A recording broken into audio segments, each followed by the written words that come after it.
2016. That was the end of my first year of being commissioner. And that was a low point for me because that's not at all what our expectations, what's represented by our expectations. But if you go back to the preceding 10 years, so 2006 to 2015, can't show a graphic on the radio, so I'll describe it.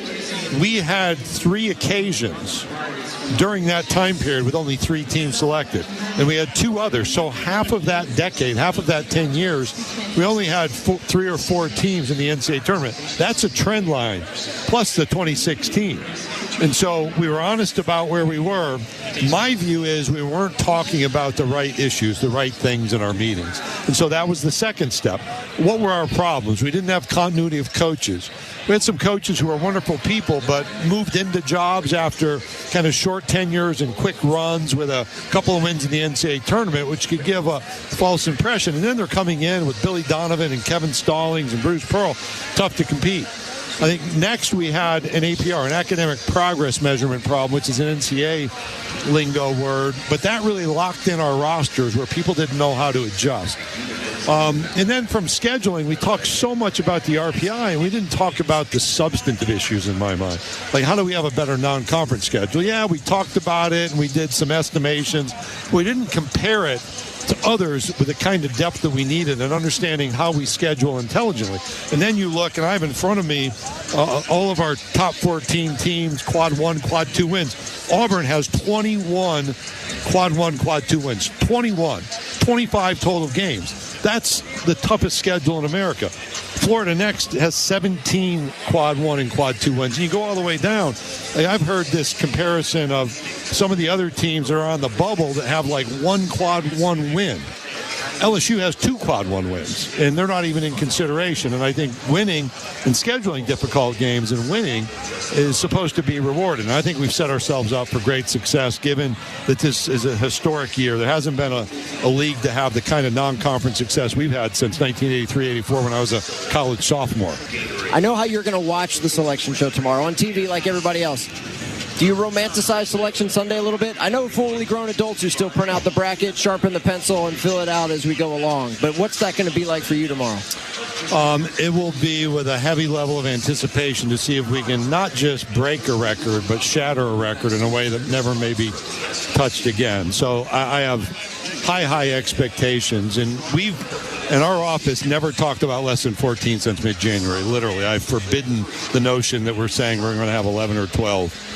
And then you want to see where, and we actually communicated this week, hey, doesn't matter where you're seated, where your site is, you're going to have an opponent, respect them, and then go play. That's the focus. We need to bring a new level of focus and preparation, and so I'll be anticipating those games, and then we figure out where as a staff we go.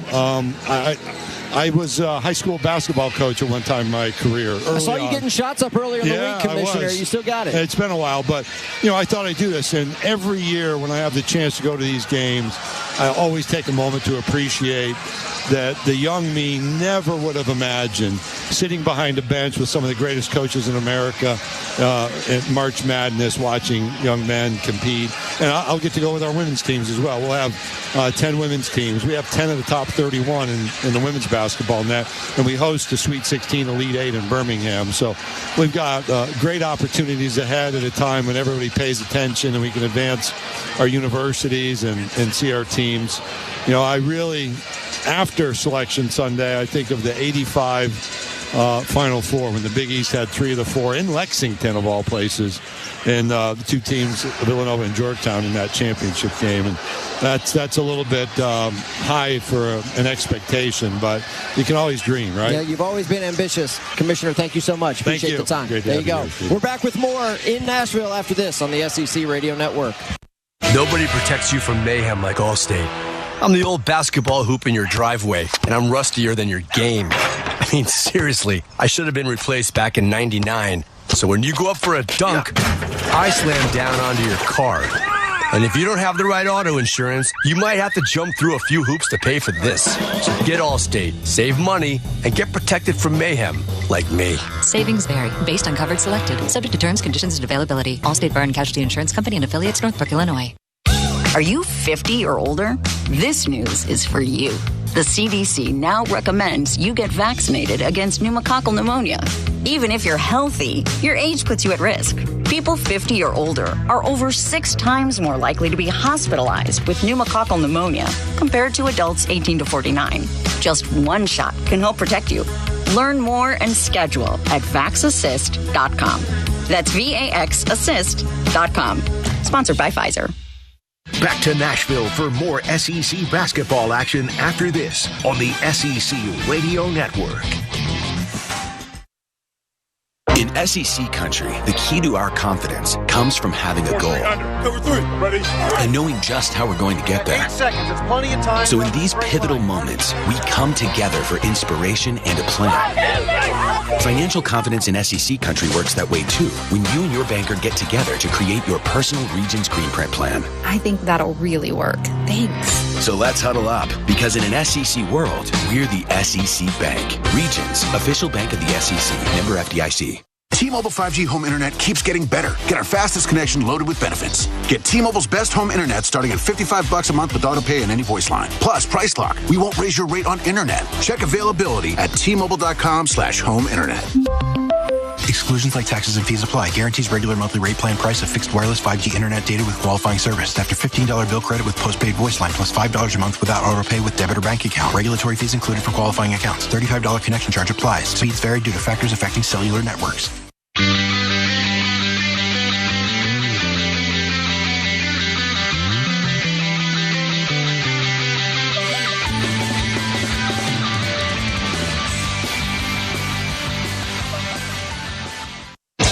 Listening to coverage of the SEC men's basketball tournament on the SEC Radio Network. Gonna try to take it coast to coast for the finger roll. Lobs it and nails it at the buzzer. Oh, wow. The SEC men's basketball tournament is presented by Academy Sports and Outdoors. Have fun out there. Allstate, you're in good hands with Allstate. By Bush's. Bush's Chili Magic makes chili magically fast. Just chop, drop, chili. By Farm Rich, the official frozen snack of the SEC. Grab a snack. Gatorade, the official sports drink of the SEC. Gatorade, it fuels the best because it is the best. Mercedes-Benz, official luxury vehicle of the SEC. By Pfizer, the official pneumococcal pneumonia vaccine awareness sponsor of the SEC. By Regions, official bank of the SEC. The Sonic Smasher, live free, eat Sonic. Southwest Airlines, the official airline of the SEC. Sprouts Farmers Market, official healthy grocer of the SEC. And by T-Mobile 5G home internet. Time for the Johnsonville pregame show. Johnsonville, reminding everyone to keep it fun, keep it together, and keep it juicy. Now let's go live inside Bridgestone Arena in Nashville. First semifinal of the day is in the books. Now we get ready for Florida and Alabama. Winner gets Tennessee for the chip on Sunday afternoon. Time now to head back to the locker room and hear from both head coaches. It's brought to you by Gatorade, the official sports drink of the SEC. Gatorade, it fuels the best because it is the best. We start with the 2-seed Gators, who came out of the gates scorching hot last night against Missouri, running away and hiding from the Tigers in an eventual 14-point win. Florida's head coach Todd Golden was impressed with the effort, but knows that today's opponent, Alabama, is capable of the same thing.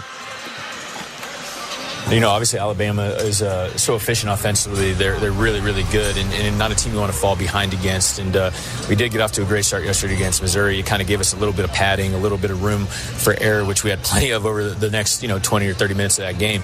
But today's no different. We got to really guard early. I think the biggest key, setting the tone on the defensive end and on the glass. If we can do that, I think our offense will come. But also just kind of letting everybody know the physicality that we're going to exude today is really important. That is Florida head coach Todd Golden. He's opposed by Bama head man Nate Oates. Oates has guided Bama to a pair of SEC tournament championships and most recently a Final Four. He knows what it takes to win in March and was proud of the way his team asserted itself in a blowout win over Kentucky last night. Yeah, we took advantage of their lack of depth in the backcourt, and they played the night before, so proud of our guys for jumping on them, having a mentality to put them away when we could. So, I mean, it's not the same Kentucky that we played at their place earlier in the year, but we'll take a win. We were able to rest some of our guys that play heavy minutes, knowing we had back-to-backs with a short turnaround. So hopefully that rest pays off today, because the fourth floor is pretty good. And Florida did a number on us in the second half at our place not too long ago. That's Alabama head coach Nate Oates. He referenced the regular season meeting at the end there. Florida won in Tuscaloosa 10 days ago. Tide looking for some revenge today with the spot in the championship game on Sunday.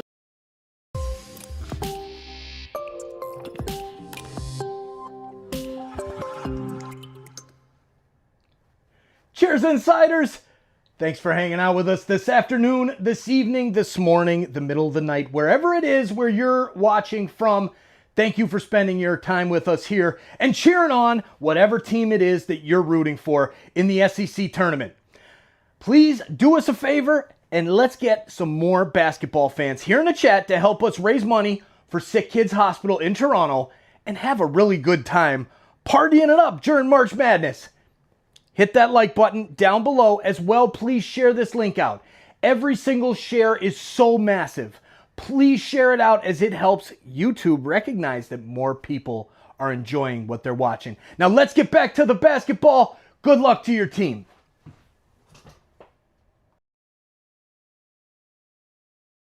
To help everyone have equal opportunity to play sports and realize their potential. Learn more about Gatorade's commitment to break down barriers and help millions of kids get into the game by visiting Gatorade.com/community.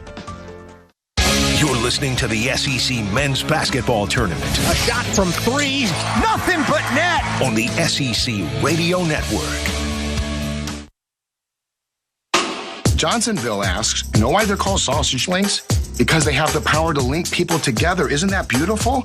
I read that somewhere, or maybe I just made it up. But the point is, instead of stirring the pot on social media to drive people apart, let's stir the jambalaya or the Italian sausage rigatoni. And you just watch. Johnsonville sausage links link people, just like the sausage patties is a way people pat each other on the back.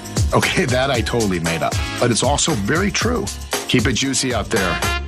Sonic Radio. It's time for my favorite segment, Ask the CIO. Hey, caller, you're on. Hi, a big fan. I used to think I could never love another burger more than my favorite. Then I tried the Sonic Smasher. With its tangy smasher sauce, melty cheese, and hand-smashed Angus patties seared to crispy perfection.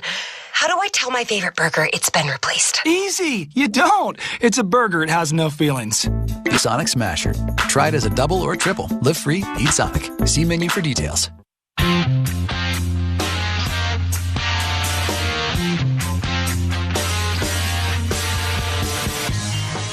This is the SEC Men's Basketball Tournament. The Florida Gators. My goodness, Clayton went to the top of the mountain to spike it home with two hands. As the horn goes off, the Gators go to the semifinals of the SEC tournament. The Alabama Crimson Tide. Holloway on the drive, gives it off to Mark. He'll try from deep. Oh, yeah! And the Tide goes rolling into the semifinals. These are the starting lineups. Brought to you by Southwest Airlines, the official airline of the SEC. Alongside former SEC Player of the Year and national champion Tony Delk, here's Jason Benetti. Semifinal number one's in the books. Tennessee beat Auburn 70-65. Winner of our second game between Florida and Alabama will get the Volunteers in the championship game on Sunday. It is time for our Southwest Airlines starting lineups. And let's send it over to public address, John George. The number 3 seed Alabama Crimson Tide and the number 2 seed Florida Gators.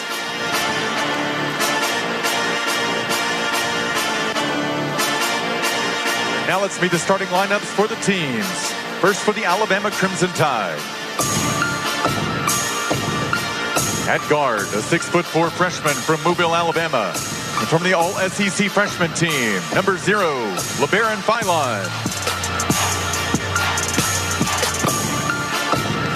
At guard, a 6'1" senior from Muscle Shoals, Alabama. From the All-SEC first team, number 1, Mark Sears. At guard, a 6'11" senior from Devils Lake, North Dakota, number 4, Grant Nelson. At guard, a 6'4" senior from Tuscaloosa, Alabama, number 8, Chris Youngblood. At center, a 6'11" senior from Benin City, Nigeria, number 11, Clifford Omori. The head coach of the Crimson Tide is Nate Oates. And now for the Florida Gators.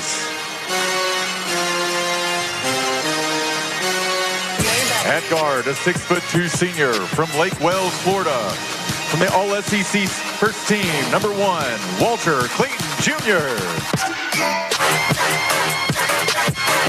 At guard, a 6'4" senior from Fairburn, Georgia, number 5, Will Richard. At center, a 6'10" sophomore from Enugu, Agigi, Nigeria, number 9, Rumen Chinegyolu.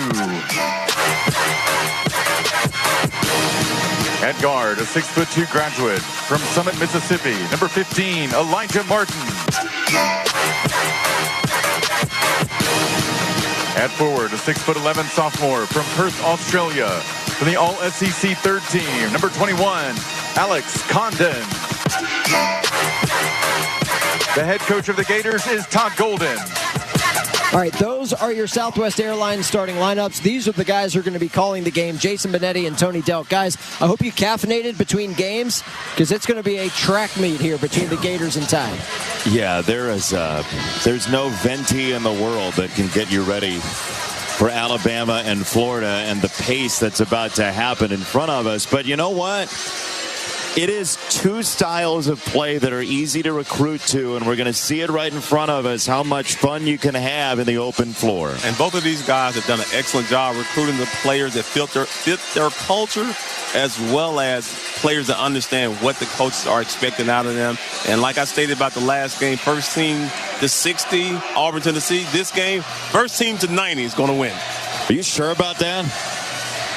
90 plus. Let's see if the first team to 90 actually does win this game. This could be the one rare game where the first team to 90 doesn't win. Alabama wears the red. Florida is in the white. And here we go. Nate Oates, season number 6, out the Final Four last year. And Todd Golden bringing Florida back to the NCAA tournament. There's a 1 seed out there in the ether for somebody. It could be Tennessee. Who knows? Depending on what Florida and Alabama do here, whoever wins this game will be in line to wrestle that 4th 1 seed line, you would imagine, with a win tomorrow. Well, this is going to keep the committee up late tonight making the decision. We'll know by tomorrow. Yeah, they're going to have to redo. They're going to have to have a couple different versions of the bracket just because of the SEC. They need to. They have to do that. I agree with you. Off we go. Clifford Omori against Ruben Chinegyolu. They both jumped. The ball never went up in the air. Now it does, and off we go. And Alabama will have it first. The Ohio transfer, Mark Sears, who hung up 30 on Florida in the first meeting, starts it off. They'll play through Grant Nelson into the left corner. Omori. Now Sears popping it into the post, and it's lost out of bounds to Florida. Excellent weak side read by Walter Clayton Jr. seeing that play. Gators have it for the first time. Last night, 95 points on the board against Mizzou. Here is Richard, the senior, heaving it up top through Chinegyolu to Condon, the Aussie. Now Elijah Martin bumping right into his defender. Away for Condon, now top of the circle. Here's a drive down the lane. First 2 is up and good for Richard. 2-0 Florida. Alabama, 15 seconds per possession. They get it down low for Omori, and he is fouled on the way up. So Alabama, 15 seconds of possession. Florida, about 16 seconds of possession. Both top 35 fastest in the country, and here we go. If you're trying to recruit players, these are the programs that are going to come out and tell you get a chance to get a lot of shots up, but you have to be in excellent shape. Omori plays 19 minutes a game. The Rutgers transfer knocks down his first free throw. He's a 68% foul shooter. Alabama has taken 830 free throw attempts for the year. That's a ton. Second foul shot is good. And we're tied at 2, 46 seconds in. Florida, 28 wins. 28-4 overall. Here is Condon, dribble handoff. He gets it left of the wheel for Martin, who tried to pass it for Clayton. He lost it out of bounds. It's a turnover for Florida. And Alabama will have it. And we talked about the three-headed monster of the guards that Florida have that's made them one of the top teams in the country. Yeah, Richard, Clayton, Martin, all seniors. Here is Sears rolling to his left off a screen from Amori. He hits the roller. He tries to spike it down to the left hand. He missed. He was short on the dunk. And here comes Florida right to left. Clayton pull up three just right of center. That swirls around and out. Rebound pawed down for Chinyalu. And he rolls it up and in for two. Generally, right place, right time. They're going to push this ball to transition. That is Florida team in white. Nelson wants it. Right side wing. He wouldn't take the three. Drops it off. Gets it right back on the roll. His lefty shot is up and good. Two for Grant Nelson out of Devils Lake, North Dakota. We're tied at 4. Florida basketball. Here is Clayton stepping back into a three. Right wing. That's off the bracket. Rebound down for Alabama. In a hurry. Sears swooping in. Left wing drive. Down the lane. He scores with the left hand. Mark Sears undeterred. 6-4 Alabama. 18:05 in the first. Getting downhill is what Mark Sears does well, especially left hand, using that shoulder, finishing at the rim. His team leads 6-4. Florida basketball. Condon has stepped through, hits Clayton. Return pass for Condon, low on the right, out of a double. He goes cross lane, and Chinyalu's got 2. 4 for Chinyalu. Remember, Alabama leaves that middle of the floor kind of open. They play in open space, and Janai Broom has torched them earlier this year. Nelson left wing three. That's pure for Grant Nelson. He's got 5 early on. It's 9-6, I believe. You first to 90 wins. He hasn't shot it well, but he is a capable three-point shooter, especially when he has his feet set and he doesn't hesitate. Clayton down the lane, had it batted from behind. Intercepted by Nelson, who goes behind the back to beat Clayton. Driving down the lane. Kick left corner. Youngblood for 3. That's a bullseye. Alabama's cooking. It's 12-6. This is the up-tempo, high-octane, fast-paced game we're seeing here. Alabama 12-6. 17 minutes to go first half. Here is Condon leaning into a pass. Youngblood right there with Clayton. Condon gets it back. Left wing three. That's no good. Rebound down for Florida. Low on the right side. Richard spins it up, and he's got 2. He's got 4 of the 8 for Florida, 12-8. When we talked about the three-head monster, Richard, Clayton, Martin, all 3 guards are great at rebounding the ball. Take away for Elijah Martin. Up the right flank on the gas pedal. Kicks it out wide for Clayton. Drops it off down low on the right side. Clayton gets it back. He tees up a 3. That's good. Why not? It's 12-11 Alabama. 16-25 in the first. Once again, you can't give these guards on either side clean looks at the rim. No, and you can't even give them bad looks either because they might make those too. Nelson rifles a 3 left of the circle. Front iron, no. Rebound for Florida. Hit a head pass. Intercepted by Nelson. Drop it off for Sears. He breaches the front court. Driving on Martin. He's stonewalled there. Handoff Amori. Sears poking his way into a lob. It's caught low on the right side. Amori had it rejected back at him. Here comes Florida right to left, and Clayton patting his chest to call out a play, which involves him driving the lane, floating it up down low. Chinyalu comes soaring in. He rescues at the end line and hits Elijah Martin. 15 to shoot. Hey, the first mention of the shot clock today. 15:40 to go in the first half. 12-11 Alabama. Lob it up, caught by Condon at the end line. One power dribble. He looks for some room. Had it blocked away. Lost it again. It's out of bounds. And it goes to Alabama. 15-29 in the first half. 12-11 Crimson Tide. This is going to be interesting, huh? Yes, it is. Excellent interior defense. Like you said, getting the ball down the court, getting out the rim, and everybody has to run. Well, if you're driving, I have to imagine you're like 10 to 12 over the speed limit just because you're listening to this game. So please be careful on the roads. This is the SEC Radio Network. And if you want to grab a snack, grab a Farm Rich snack. Something about that song just makes me hungry. Well, any requests? Oh, how about some mozzarella sticks instead? Folks, it's time for me to grab a snack. Feel free to do the same. You can find Farm Rich in the freezer aisle. This next one goes out to all the cheese lovers out there. At Academy Sports and Outdoors, we've spent 80-plus years in the business of fun. Expert fishing fun. Early morning hunting fun. Late night, need new cleats before tomorrow morning's game fun. Relaxing fun. Mouth-watering fun. So whatever fun adventure you're gearing up for, you'll find it for less at Academy Sports and Outdoors and at academy.com. We know that sport has the power to change lives on and off the field, but today, the majority of kids in the U.S. are no longer playing sports. As the leader in fueling athletes, Gatorade is committed to helping reverse this trend and creating positive change across our communities. That's why Gatorade has launched Fuel Tomorrow, a new multi-year initiative to help everyone have equal opportunity to play sports and realize their potential. Learn more about Gatorade's commitment to break down barriers and help millions of kids get into the game by visiting Gatorade.com/community.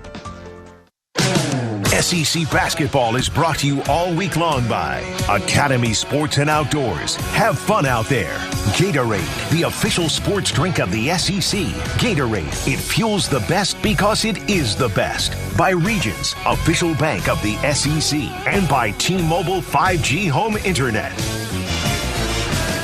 So, Florida and Alabama are together once again, and it has been, one of those games. No, it's been what we talked about, what we expected. Both teams want to get down the court. Alabama's averaging 91. You have Florida's averaging 84. So it's not going to be a game that's going to be in the 50s and 60s. Both teams want to get out, run, get easy buckets in transition, drive, draw, kick out to the three-point line, and we talk about some of the best guards in the country. Holloway and Sears on one side, and then you have the three-headed monster of Martin, Richard, and Walter Clayton Jr.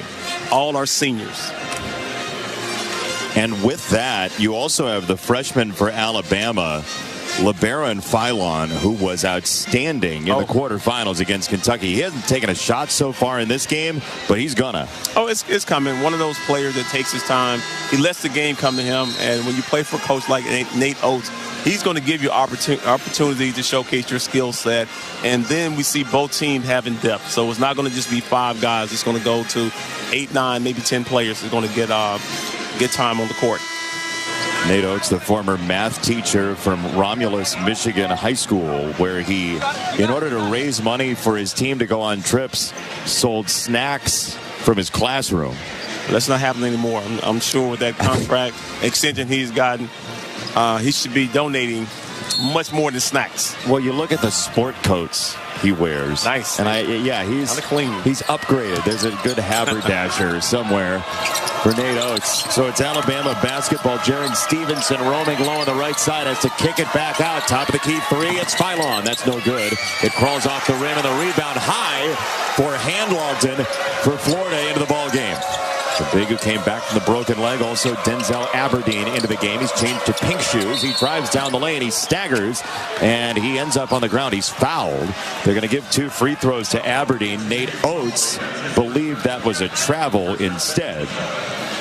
When you have so much ball movement, player movement, it's really hard to guard guys off the bounce. And both teams are excellent at guarding, but when you have teams that can put the ball on the floor, guys that are always moving, you've always got to pay attention to your man cutting and moving to the basket. And with that, Aberdeen goes to the foul line. His first free throw is good. He had 4 points in 8 minutes last night in the quarterfinal round. This Florida team at 71%, middle of the road at the foul line for the year. Couple of dribbles. Second shot is up and good. It's a Florida lead, 13-12. 15 minutes to go first half. Alabama creeps into the front court. Here is Diabate into the ball game, checking in, now left of the circle. Holloway thought about a three, pretty good shooter. Hooks the pass high on the left side. That three is in the air, and it's down for Jaron Stevenson, his 30th of the year. Give you another multi-dimensional, versatile player on the wing. Just what they needed, one more of those. Here is Houck, who had a massive game yesterday for Florida. He'll dribble, handoff for Richard. Now Handlogton above the arc. He moves to the left with a dribble, hands it off for Clayton, hits Handlogton again on a return pass, and he stuffs it home, burying it with 2 hands. We're tied. When you have shooters on the weak side, you have to pay attention to your man. Philon probing, leaning in left lane line. His shot no good. Offensive rebound, second chance. Rising and scoring is Sherrill, the freshman from Detroit. Aiden Sherrill, 3 points a game, has his first 2 here. Aberdeen pull-up flare, no good left lane line. Handlogton follow is high off the window and down. He's got 4 early. We're tied at 17, about 6 minutes in. Holloway, shirt untucked already, stalking Aberdeen. Rifles a pass left side, shot fake, Philon on a drive and handoff, and 2 free throws coming as Sherrill was bullying in. Look at both of these teams. Excellent handling the ball, taking care of it, making the right play. Good decisions when you play against these teams. You can't turn the ball over, because if you do live ball turnovers, both of these teams are great getting out in transition, scoring within 4 or 5 seconds. Oh, yeah, they'll crush you, and they'll do it fast. Sherrill at the foul line, a McDonald's All-American. His free throw is too strong. He's just 50% for the year at the foul line, 17 for 34. He's a top 30 recruit out of high school by way of prolific prep, where he played with Darian Reed, his classmate. Second foul shot. Front iron. Rebound hand logged in for Florida. And Florida playing primarily with bench players right now, with Aberdeen feeding Hauk. Now hand logged in out of the high post right of the circle. Swatted at by Sherrill. He'll leave it for Clayton at the left wing, sweeping through against Diabate. He pulls the trigger, 3 left wing, and that's cash. 3 for Clayton. He's got 6 early. 20-17, Florida the lead. Here is Stevenson breaking down the lane, hanging and scoring. It crawled over the top of the rim. Just sat there for a moment. And it's 20-19. Florida with the lead. Alabama can tie with a foul shot. Just one of those athletic bigs that can knock down shots from the outside, put the ball on the floor. He's going to be a mismatch nightmare if he stays in college. Where's a size 19 shoot? Wow. That's not like European size, is it? That's United States of America, 19. Free throw is good. He's 6'11". He drives like he's 6'4". Smart kid, intelligent kid. Just understands how to play the game the right way. Enjoy watching him practice some months ago. Tied at 20. Florida basketball. Hauk sprays it left. Caught by Klavjar. He drives and he throws it toward the sideline. It is nearly intercepted out of bounds off of Holloway. Urban Klavjar into the ball game, the sophomore from Slovenia, who played significant defensive minutes in 12 minutes last night. Anytime you get that baseline drive, you want that corner drift. Holloway he smelled it out. He knew exactly where he was going with that pass. And forces a sideline inbound. Tough place to inbound it to the left of the basket as they see it. The inbound pass on the way from Aberdeen. He gets it to the outside right spot. Here's Martin picking his way above the foul line. His jumper is good. Wow, a fadeaway with one leg for Martin. Florida by 2. Here's Alabama. Florida player goes down. That's Klavjar. Sears a lob. Amori the catch down low. He's wrapped on the arm as he rises. And 2 free throws coming up for Amori. Elijah Martin called for the foul. His first. You have to pay so much attention to Sears when he come off the pick and roll. And when guys said it, they know if they roll to the basket. With them having shooters on the outside, you have to pick your poison. He's able to make that pass to the guy roller, or he can make that cross-court pass to the shooter. He's excellent. That is Sears, number 1 in Crimson, making the right read. Free throw is good for Amori. Virginia fans certainly know about Mark Sears with what he and Ben Vanderplas did when they were at Ohio in that COVID tournament back in 2021. That was one of the darlings of the tournament that year. The free throw is good for Amori. He's 4 for 4 from the line. We're tied again, 22 all. Aberdeen. Slow walk into the front court, met by Sears, working around a screen from Hauk. Still Aberdeen with the ball, steering into the lane, left lane line, kick out for Klavjar. In white for Florida, he'll pop it for Hauk through Klavjar into the corner. Aberdeen, rainbow 3 on the left side, no. And the rebound down for Alabama. Scoop it for Sears, always on the move, into the front court, trying to swoop in, denied by Martin. Got it for Amori in the high post left, foul line extended, and a big piece of contact and a big fall for Stevenson in the left corner. And Florida called for yet another foul. That's number 5, I believe, for Florida. They have changed already the scoreboard, so that is number 5, and the first on Chinyelu. But Nate Oates really loves Stevenson, his ability to put the ball on the floor, knock down shots, and he's playing a lot harder than he did earlier in the season. Very flexible player for Alabama. Here's Sears thinking about a three, had a notion. Instead, he'll send it out wide right. Three in the air, around and out for Holloway. To a groan from the crowd. Offensive rebound. Sears chucks it from 28. That's no good. Rebound, pawed out in the corner, saved again. Stevenson in Alabama. There's a three for Holloway. He buries it right wing. Diabate got involved in the offensive rebound and found Holloway. Alabama by 3, 25-22, and a foul called hands of Holloway on Klobuchar. And we'll step aside. You can't give Alabama 3 chances. Absolutely not. Team and bigs that make multiple effort plays, and once they get that offensive rebound, they're looking for the three-point shot on the outside. And Alabama has already stuck 4 threes in the ballgame. 25-22, Crimson Tide, 11:35 to go first half in Nashville. This is the SEC Radio Network. Mercedes-Benz asks you this. What do elite athletes and luxury vehicles have in common? A winning drive, for starters. Both are versatile, intelligent, and constantly innovating. Both navigate speed bumps and leave fans with goosebumps. And of course, only the best become stars. Mercedes-Benz, available in electric, gas, or plug-in hybrid. Discover uncompromising luxury at your local authorized Mercedes-Benz dealer. Learn more at MBUSA.com. Mercedes-Benz, official luxury vehicle of the SEC. This is classic. Back to Bridgestone Arena in 1 minute. This is the SEC Radio Network.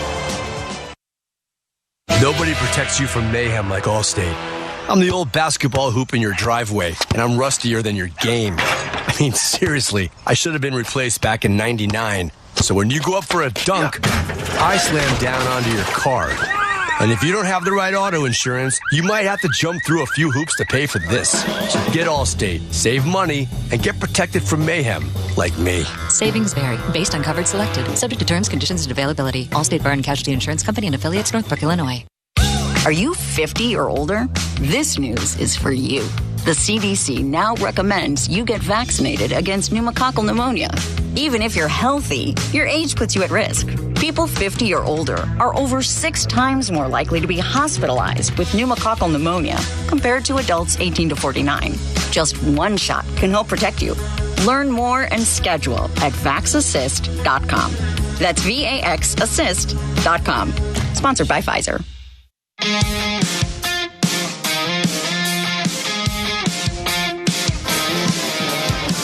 25-22, Alabama, the lead over Florida. 11:35 to go first half. As entertaining of a game as you're going to want to see, and it's just open road, like Thelma and Louise driving off the cliff together. But what you're going to see is you're going to see a lot of threes go up. Court's going to be spaced because you have a number of guys that can make shots, but also the ability for the bigs to put the ball on the floor. And what Florida has to do a better job of is boxing out the big from Alabama. If they get offensive rebounds, they're not looking to score right away. They're looking for the outside three-point shooters. Florida, in the first meeting, in their win, had 16 offensive rebounds against Alabama. They were overall +5 on the boards, +4 in the turnover margin. But so far, Alabama hanging around 8-7 in the rebound margin, and the Crimson Tide 4 for 8 from 3, and that's the whole bit, right? We said jokingly Nate Oates was a former math teacher, but he has learned the ways of quick threes. He'd rather have a shot than a turnover. Right. But he knows how to make the adjustment. I think when you give up that many offensive rebounds, you're definitely going to address that when you have, not even a timeout the next day, but going into a game like this, you have to address the issue, and that is we can't give up offensive rebounds, and you don't want to give up to them because they have great outside three-point shooters.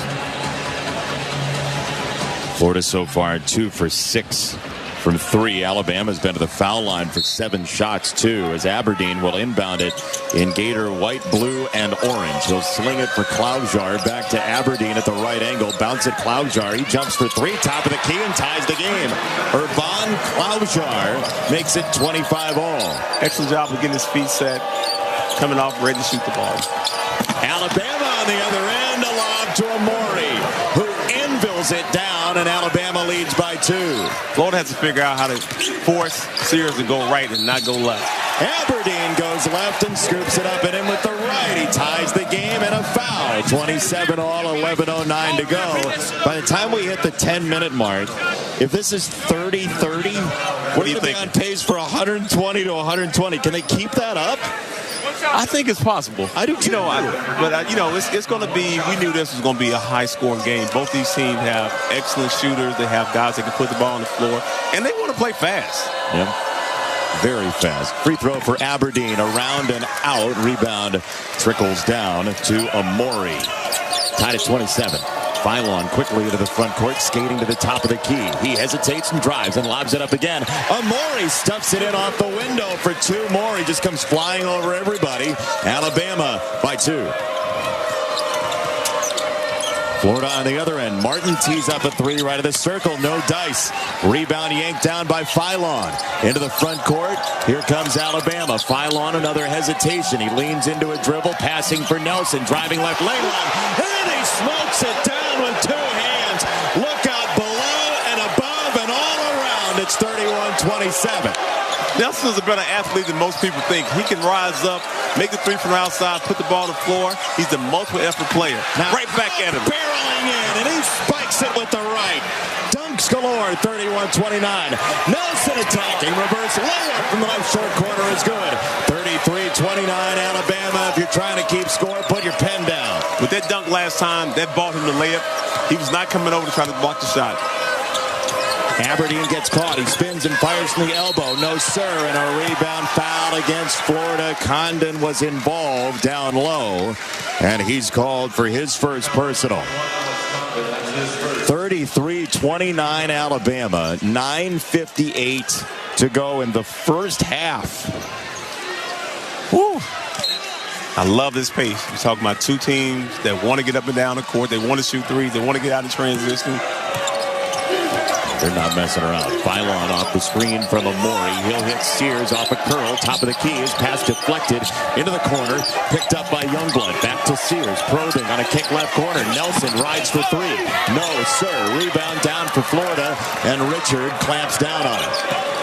Gators right to left with Clayton, the senior guard, who's banged 2 threes so far. He thought about another. He skates down the lane. Kicks left corner. Richard, his classmate, misses for 3. Rebound swatted to the corner. Picked up by Condon out of pressure. He'll walk it out of that trouble. Pocket pass down low. Martin tried to drop it off, but it's deflected out of bounds. Now Chinyelu is pointing at Alabama, but he couldn't get his claws on it. It's a Florida turnover. Nobody scored in about 45 seconds, and I feel empty inside. Well, hey, they're on pace right now, like you said, to get about 60 points this half. Phylon turning, rifling, no good. Off the back iron from 8 feet away. Rebound Florida. Clayton in a hurry, tunneling right down the lane. Pulls up in the lane line, no good. Offensive rebound. Chinyelu elbows out. He rises to score. He's got 6, and he's mad, too. He's one of those old school players. You think about rim runner, that's what he does. He's not a three-point shooter, so he's not going to drift to the three-point line. Oh, not at all. Here's Sears. Thought about the 3. Instead, he'll duck in, float it with the left, and it trickles off the rim and in for Sears. He's got 4 and a 4-point lead. We're watching him and Holloway. Sears and Holloway are great at driving and shooting that soft floater off the rim. 35-31, Alabama with the lead. Chinyelu cycles it through Condon to Martin. He'll play it for Clayton. 3 left wing. That's good again. It's his 3rd. Walter Clayton Jr. has been a marksman, 35-34. You cannot give him space. You have to lock and trail. And if there's space, he's quick enough to get that shot off. Quick release. Sears pops for 3 left wing. That hits the bracket. It goes out to the corner. Florida eyes up. Here's Clayton into the front court, swaying the dribble. Drop it off behind him. Martin revs the engine. Down the lane, right side. Missed the shot. He's fouled. Verticality not included in the instruction manual there. It looked like Amori thought he was straight up. Instead, he's called for the foul and 2 free throws coming. 8 minutes to go first half. 35-34 Alabama with the lead, Tony. These guards have an upper body strength to attack the bigs downhill. They're not afraid to initiate the contact. I don't think anybody's afraid of anything right now. Oh, no. These 2 teams. Hey, these 2 teams. These are the 2 teams that you don't want to see on the second night of March Madness. No. Because it's hard to simulate how fast they're going to play, and you only have a day to prepare for it. So these are the teams you don't want to see after the second game. First game, you can prepare for it a little bit, but for the most part, it's hard to simulate the speed of this game. We'll step aside when we have a moment. 35-34 Alabama, 8 to go first half. This is the SEC Radio Network. When it comes to action-packed highlights, there's nothing like the SEC. And when it comes to packing your game day celebration with deliciousness, there's nothing quite like Bush's Beans. As the official beans of the SEC, we offer big taste for every fan and every tailgate, even if it never leaves your backyard. Come to think of it, we're kind of like the power conference of flavor. So draw up that beautiful bean game plan and stock up on your favorites. Bush's, that beautiful bean company. On Southwest, everyone can change or cancel their flight without a fee. That means this solo travel queen can stay an extra day on vacay. No fee, baby. And these two lovebirds get one more day of freedom. Our kids won't miss us. They're with me, Ma. Well, this poor guy can bail on the bachelor party a night early. I'm tired, man. No change or cancel fees. For real. That's a big flex. Only at Southwest. Fare difference may apply. Failure to cancel a reservation at least 10 minutes prior to scheduled departure may result in forfeited flight credits. T-Mobile 5G home internet keeps getting better. Get our fastest connection loaded with benefits. Get T-Mobile's best home internet starting at $55 a month with auto pay and any voice line. Plus, Price Lock. We won't raise your rate on internet. Check availability at T-Mobile.com/home internet. Exclusions like taxes and fees apply. Guarantees regular monthly rate plan price of fixed wireless 5G internet data with qualifying service. After $15 bill credit with postpaid voice line plus $5 a month without auto pay with debit or bank account. Regulatory fees included for qualifying accounts. $35 connection charge applies. Speeds vary due to factors affecting cellular networks. SEC basketball is brought to you all week long by Allstate. You're in good hands with Allstate. By Johnsonville, reminding everyone to keep it fun, keep it together, and keep it juicy. And by the Sonic Smasher. Live free, eat Sonic. 8 minutes to go first half. It's Alabama 35, Florida 34 with Tony Delk, Jason Benetti, our entire crew, Stephen Hartzell, Tim Bickford, Phil Brame. And on the internet, they have that gif of the two Spider-Mans pointing at each other. Yes. Where they're like, you're me, no, me, you. That's what this game feels like. Florida and Alabama are so alike in a lot of ways. Not exactly. Yeah. But they're alike enough that when they get together, it's, let's say, combustible. Yes. There are, like you said, a lot of similarities on how both these teams play. They rely heavily on the guards, not only to make plays, but to knock down shots from outside. Both teams have multiple effort bigs that are going after the offensive rebound so they can get more opportunity to, guess what, shoot more threes. You didn't give me a chance to guess. I wouldn't have known. Both teams are 4 for 10 from 3. And the high man so far in this game, Walter Clayton Jr., 9 for Florida, 9 for Grant Nelson, who was in 2021, just 4 years ago, he was the Summit League, not player of the year, he was the Summit League 6th man of the year. Wow. He was at North Dakota State, and, as he grew into his role, he became a big-time scorer, about 20 points a game his final year before coming to Alabama. But what a piece for Nate Oates. Yeah, I like his game. He knows what he does well. He's not out there trying to shoot 10 to 15 threes. If he's open, he'll take the shot. He'll put the ball on the floor. And as we just saw, he can finish at the rim. Absolutely. Free throw good for Martin. Second one, no dice. And the rebound down for Alabama. They'll come left to right in the red, so familiar from Tuscaloosa. Here's Diabate turning the corner. He is shucked and fouled. He will get 2 free throws. There was a tip in thereafter, but it will not count. The Florida foul was first, and so Diabate will go to the free throw line.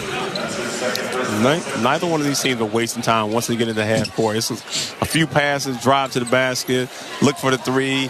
Alabama is really good at driving and creating the lob for their bigs. So that's something that's different that Florida doesn't do a great job of. It's one of Alabama's offensive threats that they can present at any point in time. Free throw was way long from Diabate, and he knew it right when he put it up. Still tied 35 all, 7:50 to go first half. Diabate out of Queens backs back to the free throw line. He dribbles twice, now a third time. Grips it with 2 hands and fires. He missed it long. Rebound down for Houck, who was so important for Todd Golden in game 3 in the quarterfinal round yesterday. Yeah, Houck played an all-around game, passing, rebounding, putting the ball on the floor, creating opportunity for his teammates. He'll spin it out wide for Richard. He whirls a couple of times and gives it up for Chinyalu right at the summit. He'll step through a pass that nearly ended up out of bounds. It's eventually rescued now. Houck from the foul line, breaking down the lane, puts it up off the window. No. Rebound for Chinyalu. 1 second to go. He's got to get it up. He does, and it rattles around and out from the mid lane. Rebound for Alabama. Holloway streaking left to right. Playing left, Sears. Catch and shoot three left wing. No good. Rebound. Batted around, out of bounds. Looks like it's off the hand of Stevenson, and Florida will have it coming right to left. You don't see Mark Sears miss that shot very often. He's top 5 in Alabama in scoring. Yeah, you know, that's one of those 27 that could have been 23. But it looks better shooting from 27 if it goes in. Boy, he didn't want the one dribble. I mean, he broke the single season school scoring record last year and has added on this year. Tough catch there, right of the circle. Clayton for three. He's got it again. Clayton once again, surgical from three. His 4th triple of the half. Florida by 3. He does not need much space to get his shot off, and he's excellent at creating space. Sears thought about chucking up another 28-footer. Instead, he leans into a dribble, left short corner, kick it out up top. Got a wide open look for Stevenson, who missed it for 3. And the rebound touched out of bounds by Florida. It's Alabama basketball. But Nate Oates has got to love the shots they're getting. Absolutely. When you have a team that can drive and kick out, like even that play right there, he was looking for the corner shooter, but he made a pass to that left wing and got Stevenson an open look. So now it's Stevenson to inbound it with his hands on his hips for Alabama in red. Stevenson looking around, scanning. He finds Sears, who circles out of the corner, steps back toward the corner. He's defended over there by Condon. He'll drive from the right short corner, scoop a pass into the left corner, across the way, and a 3 up and in for Stevenson. All cord for him. We're tied at 38. Florida the other way. Clayton springs for 3 again up top. That's a little bit short. Rebound yanked down by Sears, going high for it. He turns tail, heads into the front court. Speeds on the dribble. Goes between the legs. Pulls up foul line. Lefty floater. Bracket and down. Soft, silky touch for Sears. Alabama leads again. One of the best guards in the country. If he gets the ball in his left hand going downhill. And I'm sure Florida has seen too much of Sears in this first half. He goes so fast, and then suddenly that soft caress gives Alabama the lead, 40-38. Clayton on the dribble, driving the lane, kicks it right wing. Houck a touch up top for Martin, who fakes fanning it right, now goes left with the dribble. He zips it down low. Condon gets jostled, and he'll go to the free throw line. You have to have very delicate hands to catch that pass that had a vapor trail on it from Martin. Well, when you look at the guard play of both of these teams, they get downhill. Excellent passer. And like I said, when you have senior guards that understand the importance of every possession, taking care of the ball, we have a plethora of guys on both teams that value the ball mostly, especially when they're driving, trying to get inside the painted area. Condon bends the knees. First free throw is no good off the right side of the rim. Condon 9 points, 8 rebounds last night, but he was huge against Alabama the first time. 27 points, 10 rebounds. He can score from the inside, outside, and what both of these teams' bigs are doing are just trying to get offensive rebounds. Second one on the way and through. 40-39, Alabama with the lead. Condon draws Florida within 1. Holloway into the front court, leaning over on the dribble. Play it with one hand to the right for Diabate. Wide right of the lane, drop it off for Nelson. Back to the right side corner, here's Holloway. Jockeying with the dribble against Elijah Martin. 10 to shoot for Alabama. Holloway tried to rip a pass. That's deflected by the underside of a bicep for the Florida Gators. And here comes Martin coming right to left. Martin touched by Diabate with one hand then the other. Now through Condon on a handoff. Gets it away for Klausjar, who gets knocked around a little bit, taking some turbulence. 12 to shoot. He has his pocket picked. Here comes Alabama left to right, and a two-hand finish for Diabate. Felonious defense, and it's 42-39 Bama. Too much dribbling. You got to know when to get off the ball and pass it ahead. Klausjar goes down to the deck to get it away for Houck, and it's nearly stolen by Sears over at the far sideline in front of the scorer's table. It's out of bounds. Florida will have it, but I'll tell you what, Alabama has ratcheted up the pressure. But just defense, just getting into guys, using their arms. Like we talked about watching Tennessee play. Active hands, active arms, moving your feet, taking the right angle. That's what you have to do defense, especially late in this year. Yeah, we're talking about game number 33 for both of these teams here. Clayton whirls, bounces a pass for Houck in close quarters. He'll shuttle it with two hands for Aberdeen on a bounce feed for Condon, and that's a foul on Condon. He tried to discard Nelson, and the officials saw him do it. That's two on the Perth, Australia native Alex Condon.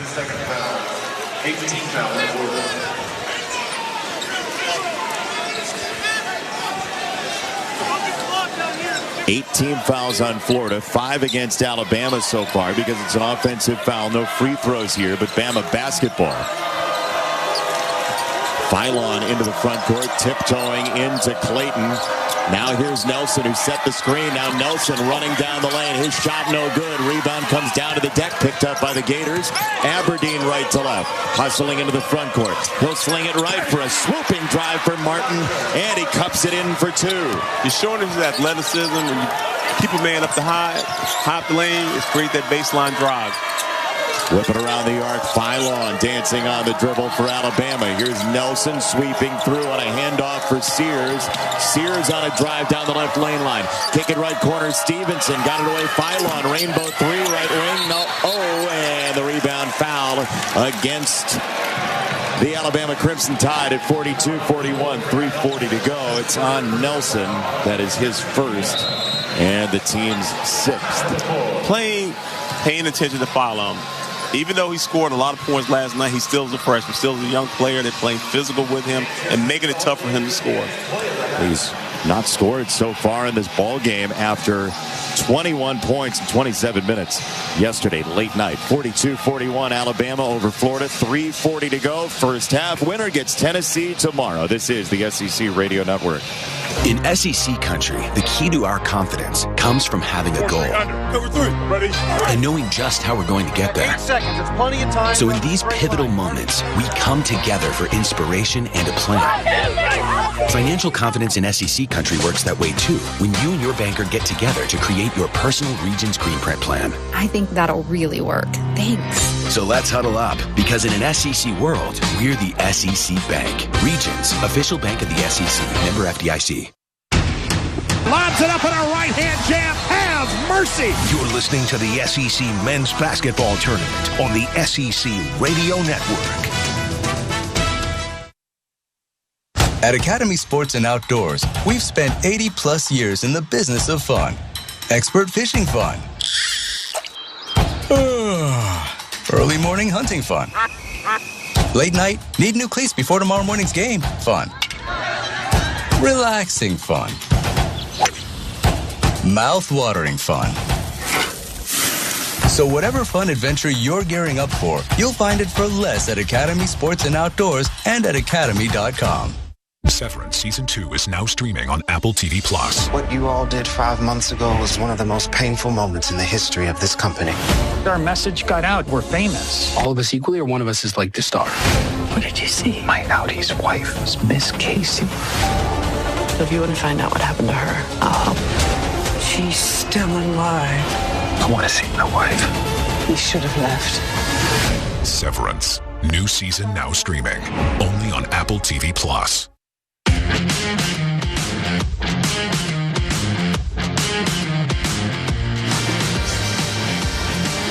42-41 Alabama. 3:40 to go first half. If there was like a 6G or a 7G network that you could use on your phone, this would be the game for it, right? There are higher speeds than you ever see anywhere else. Yeah, when you see these two teams play, it's an exciting brand of basketball. Todd, Coach Golden, Coach Oates want to get up and down the court. They don't want to slow the ball down. They don't want to play a half-court game. But both teams can play in the half-court. So you got to have different styles once you go into the NCAA tournament. But this is the season for all the SEC teams that played against Tennessee, which we know what kind of defense they play. It'd be an interesting matchup either way for Alabama or Florida to see Tennessee tomorrow. Early on in this game, both teams shooting it very well. Each team 16 for 30 identically. Alabama -4 on the glass. They've only turned it over 3 times, though. So 5-3 in the turnover margin. And both teams are playing 9 guys to this point. They can go a little bit deeper than that if they choose to, but generally 9. Well, you don't have a lot of turnovers because you're getting up a lot of shots. You're trying to run half-court offense, and it's going from weak side to strong side, and you're constantly moving the ball. That's when turnovers start to happen, because now the ball is not in the best decision-maker hand. With these two teams, they're going to get the ball down the court, couple passes, and they're looking to score. How often does the not best decision-maker think he's the best decision-maker on the floor? Oh, most of those guys, and they're the big guys, thinking that they can handle the ball and make plays. Put the ball in the guard's hand. Anybody you're talking to specifically from your Kentucky days? No. Just the bigs. I played with some of those bigs that thought they were great, better passers than they were. Is Antoine listening? Here's Condon off the spin, down low, and have to spin it out wide for Clayton. High on the right side, Clayton, bouncy on the dribble. Between the circles, he'll fire a 3. It's too short. And the rebound for Alabama coming left to right. Into the front court they go. It's taken away. Just wrestled free by Clayton from Phylon. He bounced across the lane. Don't try Condon, no. Follow there for Hauk. 43-42, Florida with the lead. Top of the key, Stevenson. Hands it off. High on the right side, Phylon, the freshman. He'll play it right for Amori, the big guy on the dribble. Right back it goes, and it's taken away. Phylon lost it off his hand. Richard hemmed in on the sideline, and this will be Florida Gator basketball off the turnover. Watching film last night, I know Coach Golden told his guys, let's be physical with Phylon. Let's be in his space. Let's not give him any room to dictate what he does well, and that is create shots. Alabama, by the way, playing without Grant Nelson, a left leg injury, questionable to return, the official report, so we'll see how deep Alabama can go. Here's Richard poking his way toward the lane. He lost the ball. Hit ahead, caught by Diabate. He's down the lane with a lefty scoop for 2. Alabama retakes the lead, 44-43, 2:22 to go in the first. Aberdeen starts his move right, running parallel. Hits Hauk. He tees up a 3 left of the circle. That is right on target. He knew it when he threw it, and Florida leads by 2. Sears into the front court trying to respond. Off for Diabate. Wrestling match with Holloway. Right wing 3, no good. Aberdeen was right there with him. Second chance left of the circle. Sears bluffs a 3. Gets a flyby. Fires no. Rebound Hand-Longton. Hit ahead for Aberdeen at the right side flank. Crossing over on the dribble. He staggered and bounced it away for Richard. To Hauk, who thought for a moment, had a notion instead. Richard circling, got it to Hauk left wing. Shot fake, step inside. Halfway through the shot clock. Roving down the lane. His scoop won't go. Rebound Sears in Alabama red. Streaking into the front court. Hot on the gas pedal down the lane. He's jostled and fouled. Sears gets the foul, and he will go to the free throw line at 1:29 to go in the first half. Now watch Sears. I love the way he attacks in transition. He puts his head down, he gets to the basket, and he is not trying to slow down. No. When you see a player like Sears with his speed, his strength, you have to build a wall. It's got to be a pretty big one, though. He knows his way around. He does. He can navigate through traffic and through mountains. So he's one of those guys that understands how to get to that rim. Driving from Athens, Ohio to Tuscaloosa, you're going to get around some mountains. Free throw no good. They called it a shooting foul, so he'll get a second one here. He's a great free throw shooter, 85% for the year. He does a good job of getting to the foul line, getting downhill. He has the floater. He can make the 3 in transition. He can make the 3 off the bounce and at a standstill. Second free throw is good. 46-45. Gators with the lead. They're the 2 seed. Alabama the 3 after dispatching Kentucky yesterday. Hauk wraparound pass, got it to Hand-Longton with his toes in the 3-point line. Off to Clayton, right wing, skids into the lane, stops on a dime, turns, fires left of the lane, that's shy. And the rebound down for Sherrill for Alabama, coming left to right. Into the front court, Sears pops it left side, drive Diabate, kick left corner, 3 in the air, no good. Stevenson, and it rolls off the rim over the backboard and out. Florida ball. The driving kick is what both of these teams are great at. You have to stay contained on your man and not commit to the ball too much. Tough to do with the skill of shot making so far as Clayton spins it right, caught by Hauk. He'll drive with his head down. Rotating back to the foul line. Aberdeen pull up. That's no good. Around and out. Hauk skies in for the rebound. and a foul called. He came through 2 Alabama players but didn't go over the back, and he'll get a free throw for it. I'm telling my guys, you got to put the ball on house. You got to make sure that when the ball goes up, you have to find him and not only just touch him, you got to move him back. He's excellent at reading the flight of the ball. He generates energy out of nowhere, too. I mean, he was just at a standstill, and then he found the ball as the free throw is up and good. And Houck makes it 47-45. Florida with 42 seconds to go in the first half. Winner gets Tennessee in the final tomorrow, 12 noon Central Time. Houck bends the knees, flares it up, it's surrounded out. And the rebound for Alabama. And Sherrell for Sears into the front court. He knifes to the left against Aberdeen, who follows him all the way to the midline. There's a screen looming from Sherrell. He waves it off. Sears gets jockeyed around. His shot no good. Sherrell got his paws on the rebound. Couldn't clear it. It's over in the corner. Saved by Florida. Houck went into a kick slide to try to rescue it on the sideline, and it ended up with Clayton anyway. So timeout Florida. 17.7 to go in the first half, and the Gators will have the final look. Everything is just, you know, some people listen to podcasts on like 1.5 or 2 times speed just because they want to get through it and get all the information, and, you know, their friends think they're psychopaths. Right. That's the way this game has gone. It's just been at like 2 times speed that you normally see. Yeah, it's been, you know, like Superman getting up and down the court. Both teams are not trying to slow it down. They want to create easy opportunity, quick opportunity, and they have a lot of guys that can shoot threes and make plays. I mean, everybody on the floor has some skill with the ball. Yeah, both ways. Well, to let you know, Jason, the game has changed so much when you have these 4s and 5s that back when I played, they were centers and power forward. They occupied the low block, so you never had driving lane. Today's game, if you can have a 4 or 5 that can pick and pop, that can handle the ball, that can use the DHOs and guards go off them and make the right reads, it opens up your offense that much more. Any forwards or centers you're talking about specifically? I'll ask again. Absolutely not. It's just the 80s and the 90s when you watch the games, the 4s and 5s. I'm like, we need you to get out. But those guys were not as skilled. These guys can make threes from the outside and are really good decision makers with the ball in their hands. No, it's absolutely true. I just wish you'd name names. I don't want to put names on them right now. I'm kidding. Here's Clayton slowly into the front court for Florida. 10 seconds to go. Half number 1. Gators by 2. Clayton between the legs dribble right wing. Starts his move. Blitzes down the lane. Hooks a pass left side. Aberdeen 3. Too short. Rebound down for Diabate. He'll heave it 3/4 court. It's wide right. He did get it off in time, but it goes falling just short of the rim. So at halftime, after 20 minutes of breakneck speed, Florida 47, Alabama 45. What we're seeing is two teams want to get up and down the court. There's not a lot of fouling, so this is a game that goes by kind of fast because it's playing up-tempo, and the refs and the officials are letting them play. They absolutely are. A grand total of 9 free throws for Florida, 11 for Alabama, but mostly on shooting fouls here. So 15 minutes on the clock, halftime, and then 20 minutes remaining in our semifinal Saturday.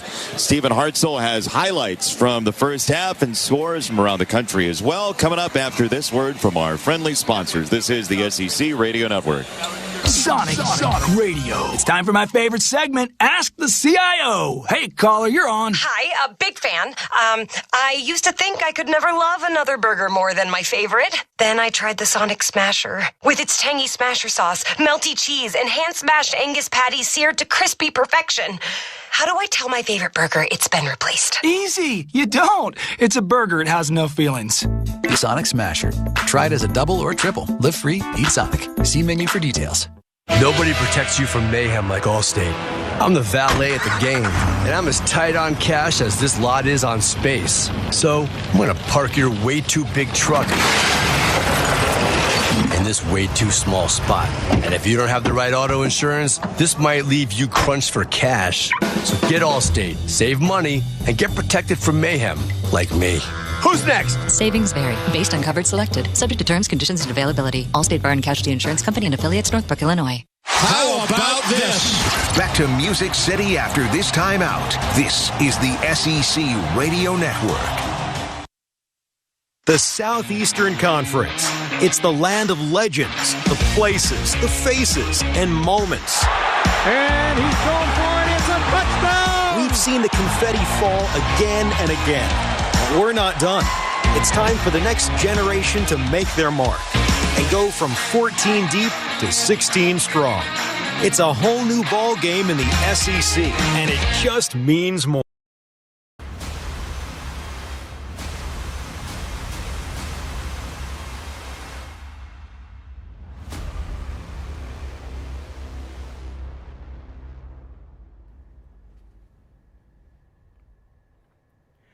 Cheers, basketball fans.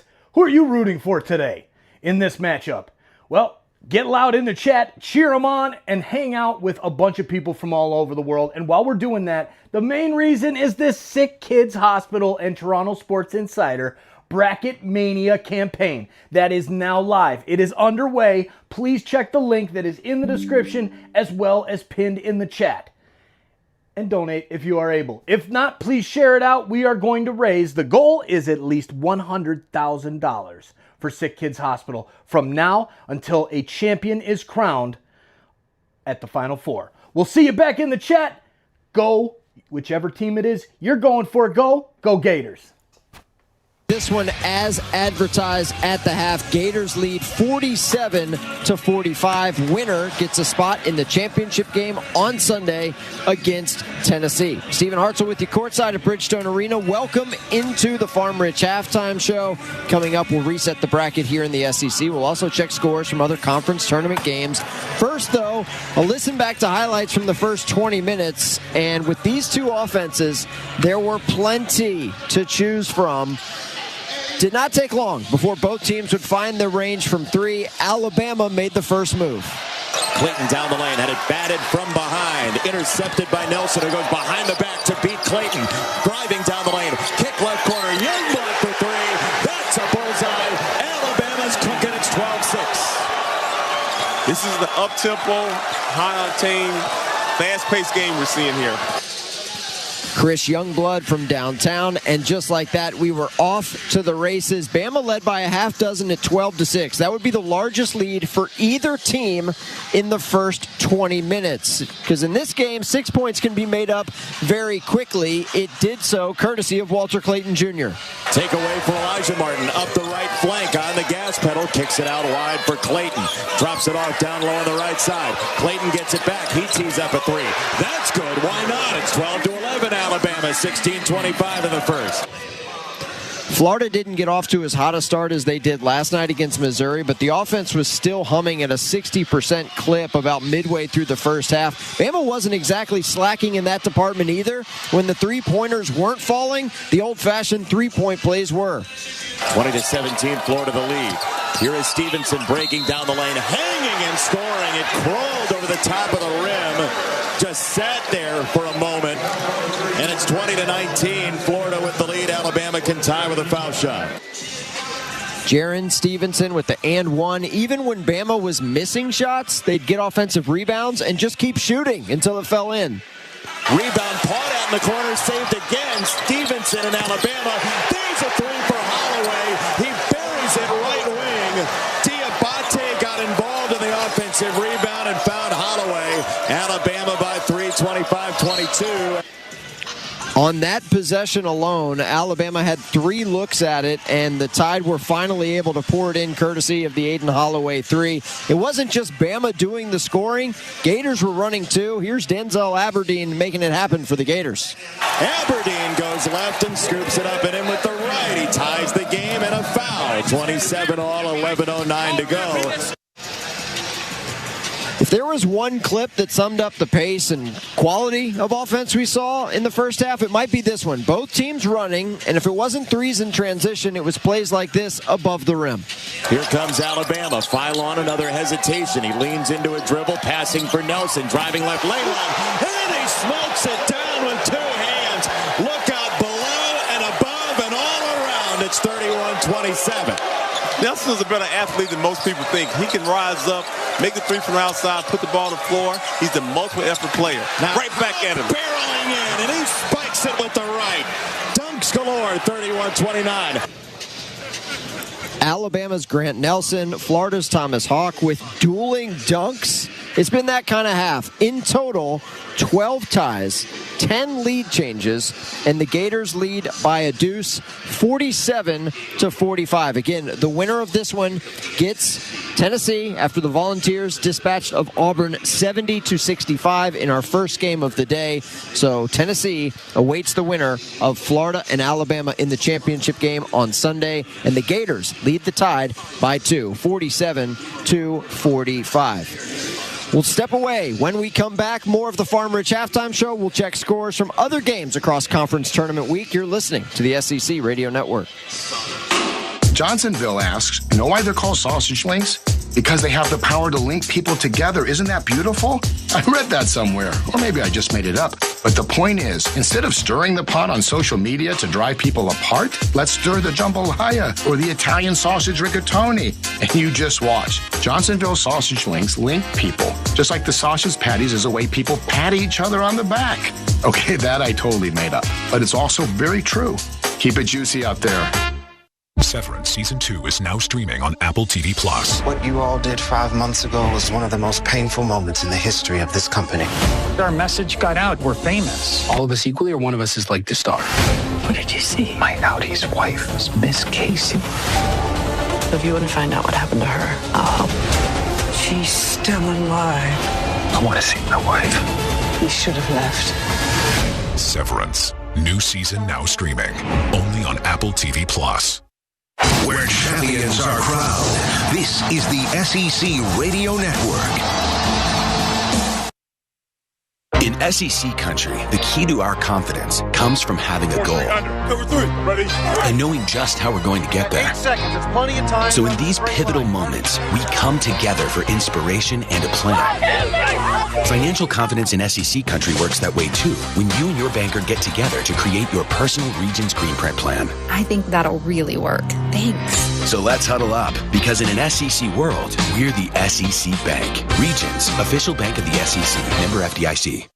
We know that sport has the power to change lives on and off the field, but today, the majority of kids in the U.S. are no longer playing sports. As the leader in fueling athletes, Gatorade is committed to helping reverse this trend and creating positive change across our communities. That's why Gatorade has launched Fuel Tomorrow, a new multi-year initiative to help everyone have equal opportunity to play sports and realize their potential. Learn more about Gatorade's commitment to break down barriers and help millions of kids get into the game by visiting Gatorade.com/community.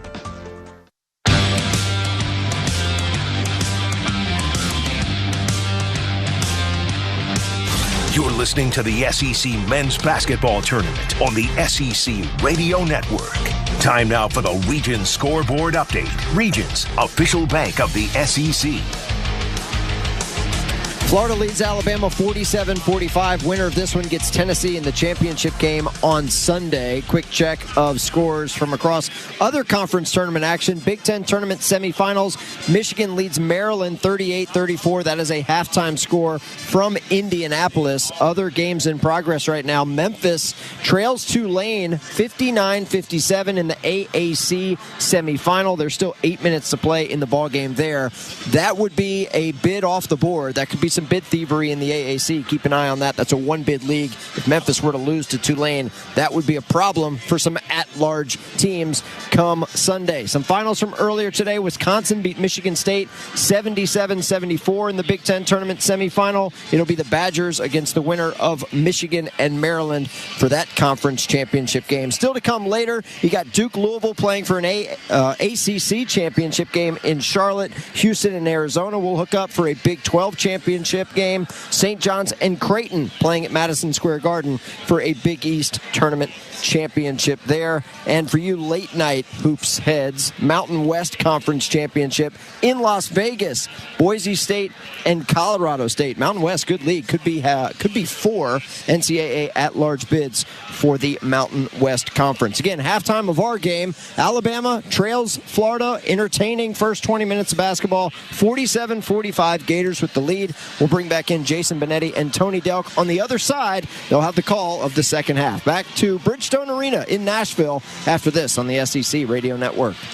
At Sprouts Farmers Market, we're all about fresh, healthy, and delicious. Every shopping trip is an adventure, with new and ahead-of-the-trend products hitting the shelves every month. From the latest mouth-watering vegan and gluten-free cookies to yummy plant-based protein bars, there's always something new to explore. Plus, find more than 2,800 Sprouts brand items filled with incredible flavor and better-for-you ingredients. Visit your neighborhood Sprouts today, the official grocer of the Southeastern Conference. T-Mobile 5G home internet keeps getting better. Get our fastest connection loaded with benefits. Get T-Mobile's best home internet starting at $55 a month with auto pay and any voice line. Plus, price lock. We won't raise your rate on internet. Check availability at T-Mobile.com/home internet. Exclusions like taxes and fees apply. Guarantees regular monthly rate plan price of fixed wireless 5G internet data with qualifying service. After $15 bill credit with postpaid voice line plus $5 a month without auto pay with debit or bank account. Regulatory fees included for qualifying accounts. $35 connection charge applies. Speeds vary due to factors affecting cellular networks. You're listening to the SEC Men's Basketball Tournament on the SEC Radio Network. Joe Montana here. In my football days, I knew the importance of a strong defense. Now I'm sharing how you can help defend your health against pneumococcal pneumonia and invasive pneumococcal disease. Are you 50 or older like me? The CDC now recommends vaccination against pneumococcal disease. Even if you're healthy, your age puts you at increased risk and over 6 times greater risk of hospitalization with pneumococcal pneumonia than adults under 50. Schedule your appointment today at vaxassist.com. Sponsored by Pfizer. Mercedes-Benz asks you this. What do elite athletes and luxury vehicles have in common? A winning drive for starters. Both are versatile, intelligent, and constantly innovating. Both navigate speed bumps and leave fans with goosebumps. And of course, only the best become stars. Mercedes-Benz, available in electric, gas, or plug-in hybrid. Discover uncompromising luxury at your local authorized Mercedes-Benz dealer. Learn more at MBUSA.com. Mercedes-Benz, official luxury vehicle of the SEC.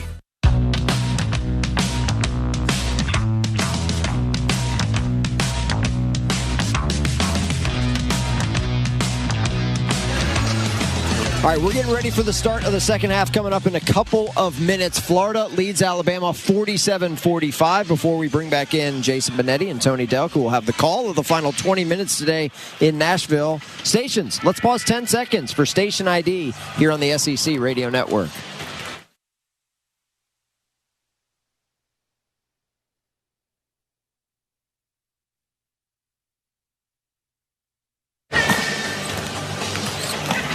All right, let's bring back in Jason Benetti and Tony Delk. Guys, as advertised first half, but there's a lot to play for here. Not just a spot in the championship game on Sunday, but probably the last NCAA 1 seed still out there for the winner today.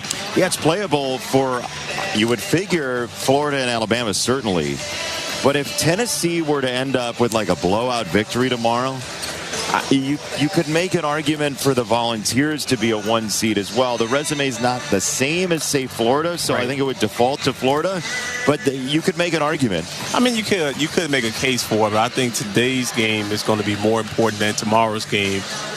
We've seen those championship games, even when I played on a Sunday, didn't really carry a whole lot of weight. Yeah. So committee is hard at work right now. When this game ends, there'll be a few more games later. They're going to make a decision tonight on which team should get in. Should Tennessee be a number 1? Yes. Whoever wins this game should be a number 1? Yes. Yep. Auburn, who lost, they're guaranteed number 1 odd. So we should get at least 2 number 1s, 2 2s. But it's going to be interesting to see how this game plays out. It will be. And who knows? You said first to 90 wins, and we were joking about it.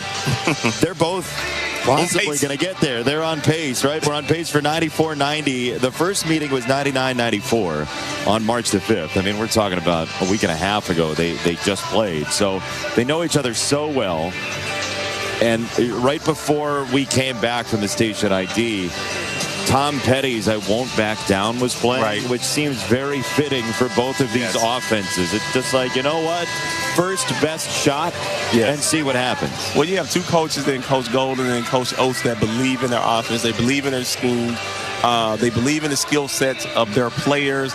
And when you have guys that can make plays off the bounce, shoot threes, and understand who they are, and both teams' identity is we're going to get up and down the court, we're going to play half-court defense, and both teams have great interior players that offensive rebound the ball to get those extra shots for their guards. Florida has 8 offensive rebounds already. They had 16. They're halfway there. They had 16 in the first meeting against Alabama.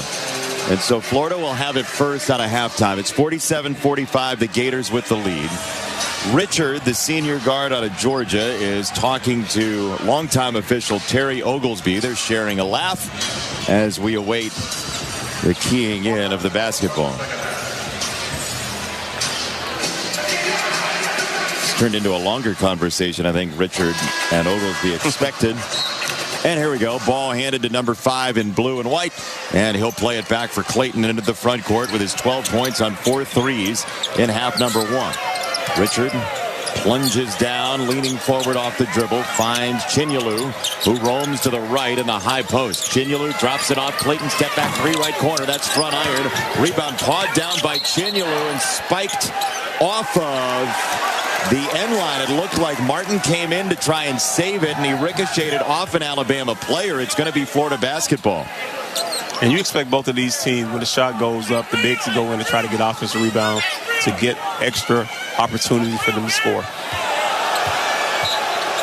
Crowd reacting to the closed circuit replay. The Bama fans thought it might be Alabama basketball as they'll flare it out for Condon, the big. He'll leave it high on the left side. Clayton through traffic, gets to the right elbow, pulls up, fires and misses. Offensive rebound again, this time Chinyelu on the near side right. He digs down deep into the lane, spins over the shoulder. Shot no good. Follow from Condon. No, that goes wanting as well. It's still in the air. Finally clutched by Chinyelu, and he's fouled on the way up. 4th time's a charm, I guess. Florida going to the foul line. Chinyelu is a man-child on the board right now. You can't just get a body on him. I think you need to get 2 bodies on him right now and push him back. Strong-built player.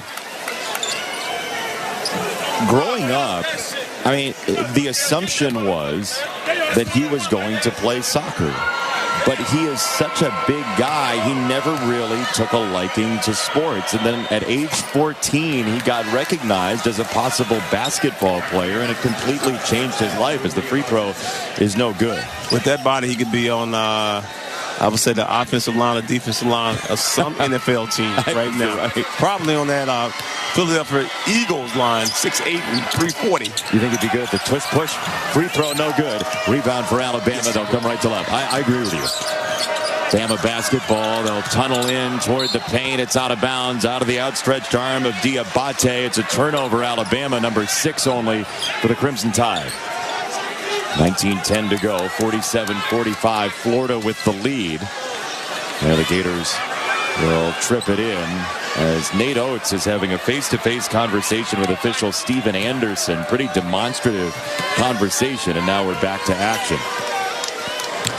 Clayton breaches the front court, dropping it off for Condon. On a weave for Richard. Step back 3 in the air, no good, and a rebound foul against Florida this time.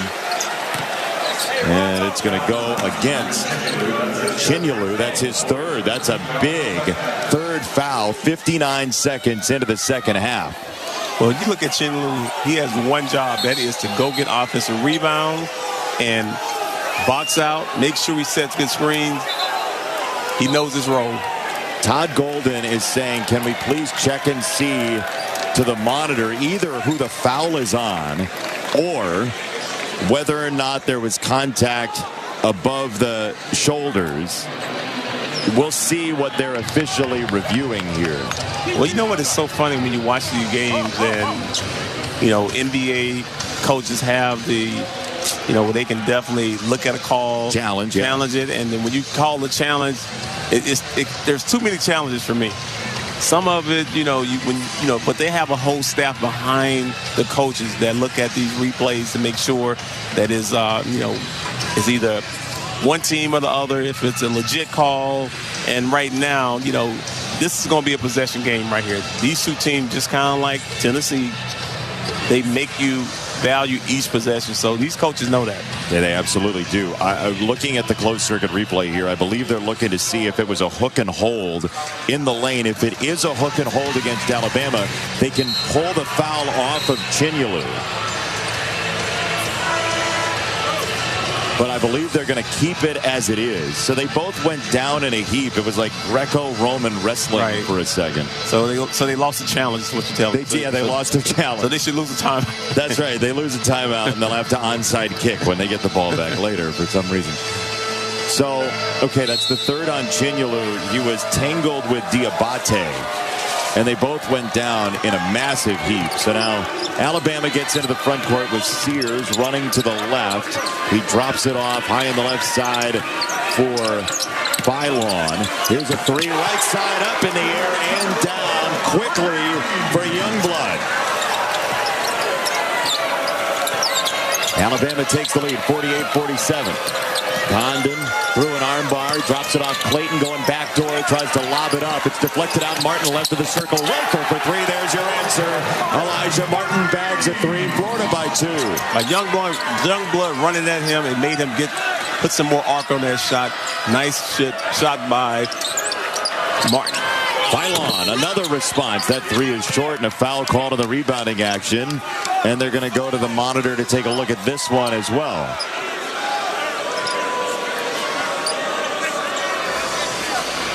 I mean, this is great news for people who love television sales in America. Right. All of this use of monitors is high level for the electronics industry. But that was on Youngblood. The officials are trying to get it right. You know, when you have a game this close, you don't want to give a possession that shouldn't be given to one team or the other. But it slows the game down. We want to keep these two teams going up and down the court, shooting threes, getting out of transition, and making shots. Youngblood scraped Richard on the ear. Martin, I should say. Youngblood and Martin. And Youngblood kind of ripped through his head. Yeah, it's up kind of high. And so you can argue that it's a flagrant one if it's going to be reckless and or excessive. Yes. Yep.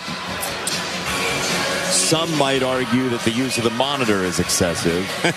Not reckless. Overuse of the monitor. Overdone. Yes. But again, these officials are very good officials. They are just following the rules. When you see contact above the shoulders, they're going to go to the monitor. And so if you're frustrated, anybody listening, because of the pace of the game, it's not the officials you should be frustrated at. It's simply the committees that put together the rules. But it's all in there for good reason, right? We're trying to protect from head injuries. Yeah. And rightfully so.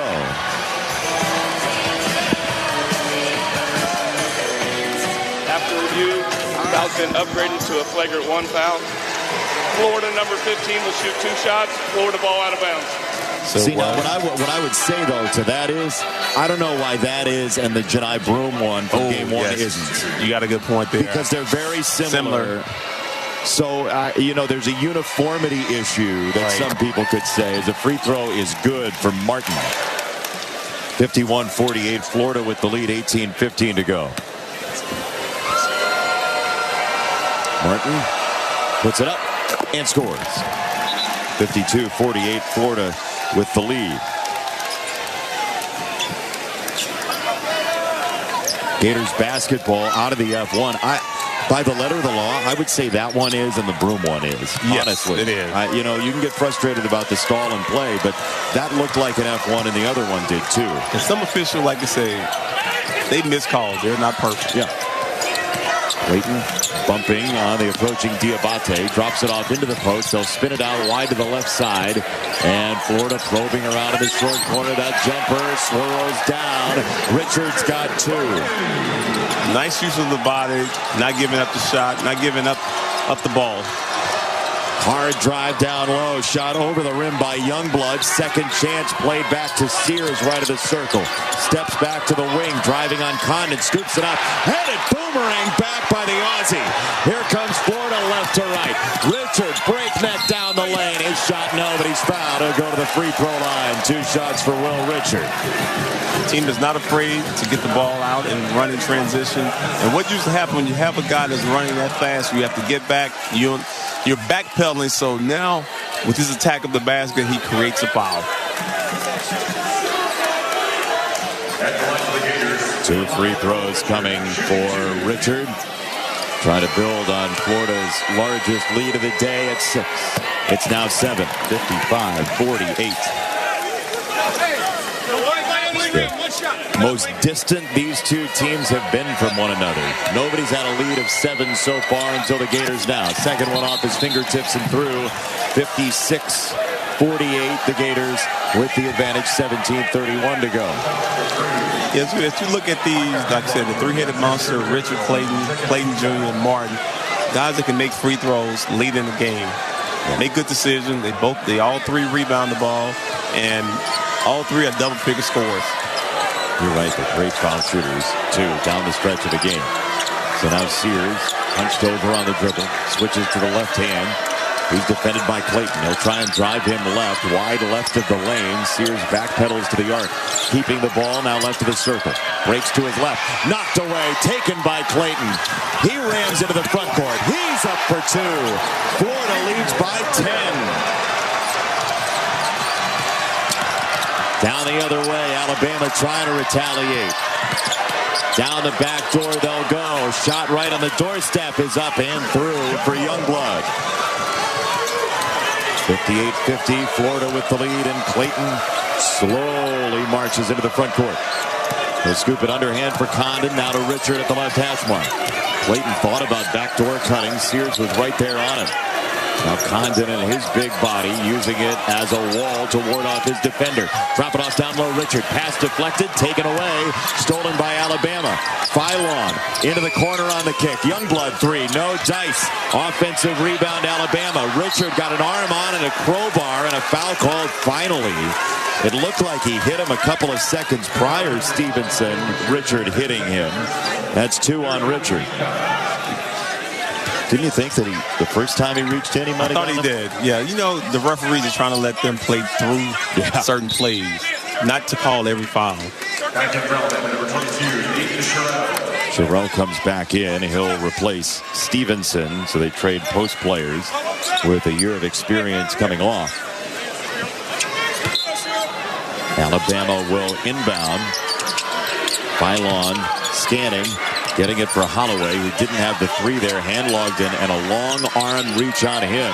Step back right of the circle. Holloway's going to jump for 3. He missed it too strong. Long rebound, hand logged in, who stuffs it right into the belly of Richard. Hand logged in takes a spill. And now Florida into the front court. We'll call everything down. Condon, a slip, gets wide left of the lane. Backing in, spinning left hand shot. No good, too strong. It was a beautiful move. Yes, it was. Caught it low post, used his shoulders, and tried to finish around the basket with the offhand. Diabate got caught midair, finding Sherrell. Handoff Diabate. He surges down the lane, stepped through, lost the ball. Taken away, hit ahead for Florida. Grabbed by Martin. He spikes it down with a right hand. That's dynamite from Martin in transition. Florida by 10, 60-50. Down the other way, a challenge at the rim. Sherrell had it denied by Condon. Tiptoeing into the front court. Clayton breaks down the lane, lobs it up, and a stop for Condon. 94 feet of Australia, and Florida by a dozen, 62-50. Alabama sizing up Martin here. A spin, Diabate whips it across the lane. Sherrell up top for Phylon, trying to drive on Richard. Down the lane he goes. That's smacked away, exploded away. Up top, recovery 3, no good for Youngblood. And the rebound down for Hand-Logden. Skip pass from Clayton. Martin feeling his way down the lane. He's fouled on the way up, and Florida has absolutely seized control of this semifinal at 14:41 to go. Just momentum has shifted. Getting the ball down the court. Thunderous dunk by Martin. And when you have that kind of play, it ignites the bench as well as the players on the court and the fans in the stands. They can feel it here in Nashville. 14:41 to go. Florida 62, Alabama 50. This is the SEC Radio Network. And if you want to grab a snack, grab a Farm Rich snack. Something about that song just makes me hungry. Well, any requests? Oh, how about some mozzarella sticks instead? Folks, it's time for me to grab a snack. Feel free to do the same. You can find Farm Rich in the freezer aisle. This next one goes out to all the cheese lovers out there. Sonic Sonic Radio. It's time for my favorite segment, Ask the CIO. Hey, caller, you're on. Hi, a big fan. I used to think I could never love another burger more than my favorite. Then I tried the Sonic Smasher. With its tangy smasher sauce, melty cheese, and hand-smashed Angus patties seared to crispy perfection. How do I tell my favorite burger it's been replaced? Easy. You don't. It's a burger. It has no feelings. The Sonic Smasher. Try it as a double or triple. Live free, eat Sonic. See menu for details. On Southwest, everyone can change or cancel their flight without a fee. That means this solo travel queen can stay an extra day on vacay. No fee, baby. And these two lovebirds get one more day of freedom. Our kids won't miss us. They're with me, Ma. While this poor guy can bail on the bachelor party a night early. I'm tired, man. No change or cancel fees. For real. That's a big flex. Only at Southwest. Fare difference may apply. Failure to cancel a reservation at least 10 minutes prior to scheduled departure may result in forfeited flight credits. SEC basketball is brought to you all week long by Bush's. Bush's Chili Magic makes chili magically fast. Just chop, drop, chili. Mercedes-Benz, official luxury vehicle of the SEC. And by Southwest Airlines, the official airline of the SEC. 62-50 your score. Alabama is outscored on fast break points 8-0. So far here in the second half after they led 12-2 at the break. So 62-50 Florida run and gun and fun in here in Nashville for the Florida Gators. They're leading by 12. It is a 15-2 run in the last 4 minutes or so, Tony. Yeah, just getting out of transition, getting the opportunity at the 3-point line, and just taking care of the ball, you know. Alabama is taking some ill-advised shots, but give Florida a lot of credit for using their hands, being active, and having bigs to understand their role, getting the ball out to those guards, and they're finishing in transition.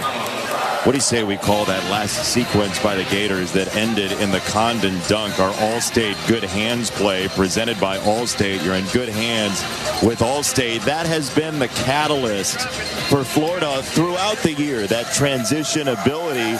And we talked, kind of jokingly with Elijah Martin about it yesterday, but it's tough to tell who's best at the alley-oop game on this team. Yeah, I mean, they have soft hands, so when they drive, they create so much, they create opportunity when you get downhill. It puts the big in a bind. Either he's going to come and help or he's not.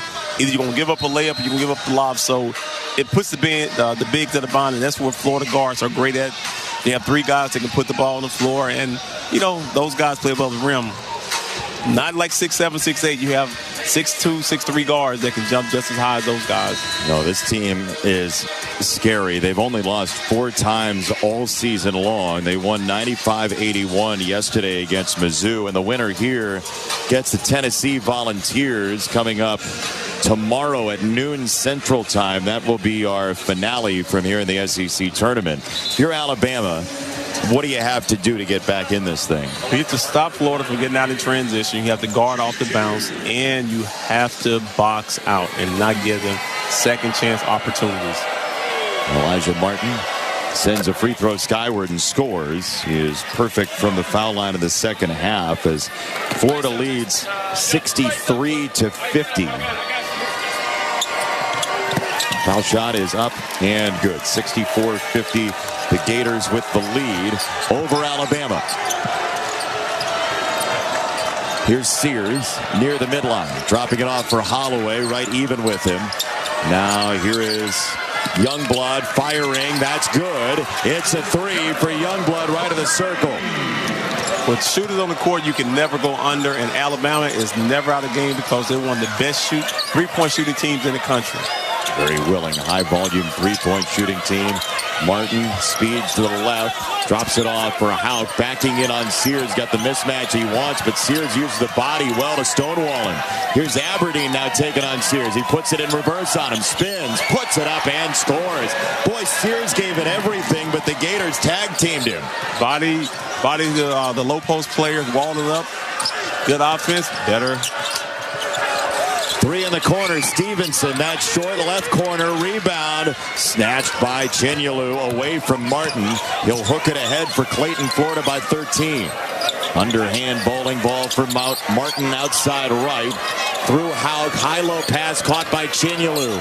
Backing in, down deep, rises and scores a line drive up and in for Chinyelu, who's been possessed in this game. It's a 15-point lead. It's a low-post power play. You let him get that deep, he's hard to guard, 2 feet in the paint.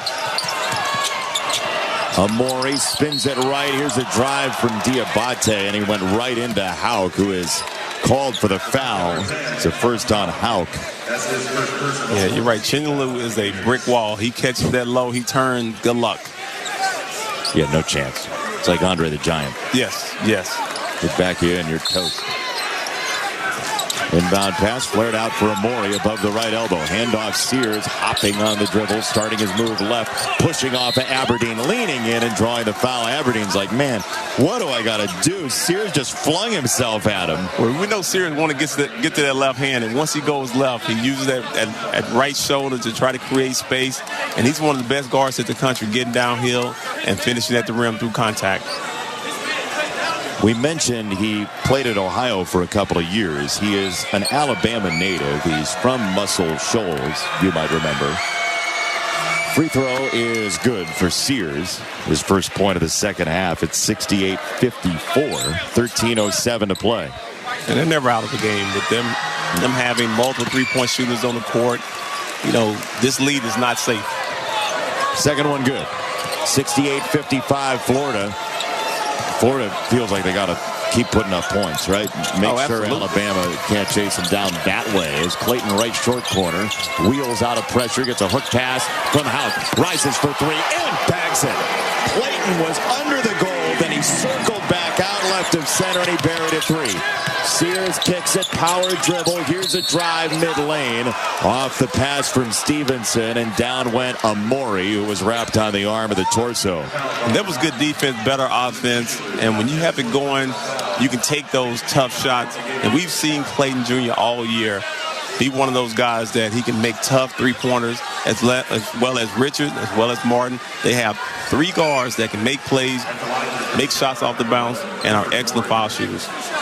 That is the fourth foul on Chinyelu, which is big news for Florida considering how he's played in this ballgame so far. Amori's free throw swirls down for him. The Rutgers transfer from Nigeria makes it 71-56 as Condon comes back into the ballgame. Richard as well, as Chinyelu will leave. Clayton gets a blow for a moment. He's played most of this game, 25 minutes for Clayton.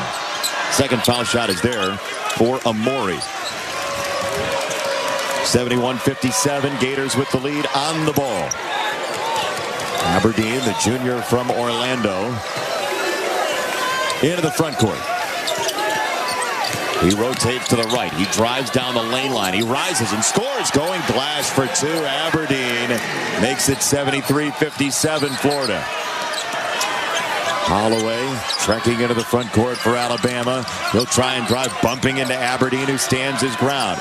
On a handoff for Sears, tunneling through, zip it left corner, three in the air, no good, short for Stevenson. Rebound knocked around, out of bounds. There was a massive collision involving Elijah Martin and Stevenson. And it's Florida basketball. 12:07 to go. I don't think they talk enough about how well Florida plays defense, as well as we know they're a great offensive team shooting the ball, but they have four guards for Aberdeen. Experienced guards, 3 seniors, 1 junior. Especially inside the arc. Great rim protecting team as Martin blitzes down the lane. He gets pushed off his spot low on the right side, kills the dribble. 13 to shoot. He's trying to dig in.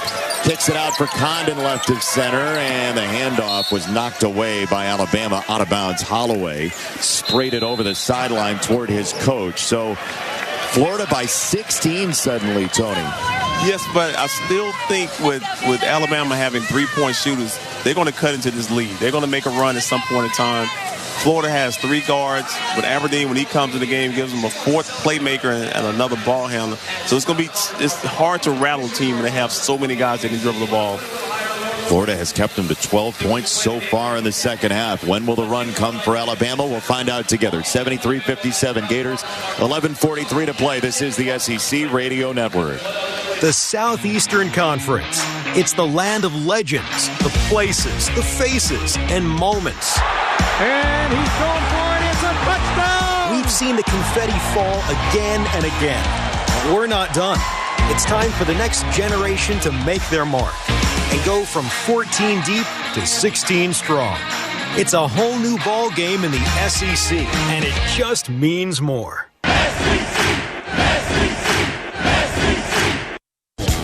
Live from Nashville, this is the SEC Men's Basketball Tournament on the SEC Radio Network.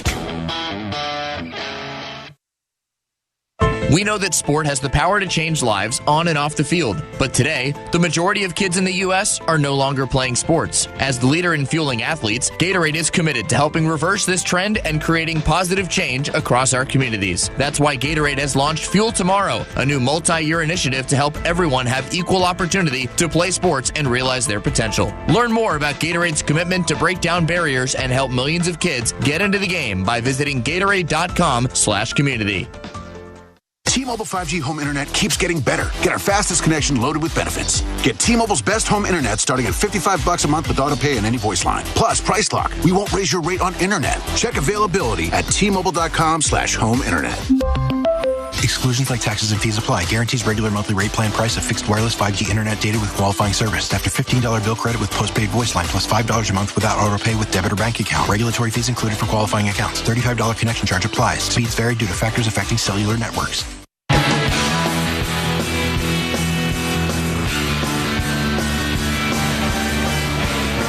Gators at halftime led by 2. They've expanded that lead to 73-57, 11:43 to go, and it's because they've made their last 6 field goal attempts. Yeah, they have to get back and get stops, but it's really hard when they have so many guys that can get to the basket and create shots. And as I stated earlier, once those guards turn the corner, get downhill, the big has to make a decision.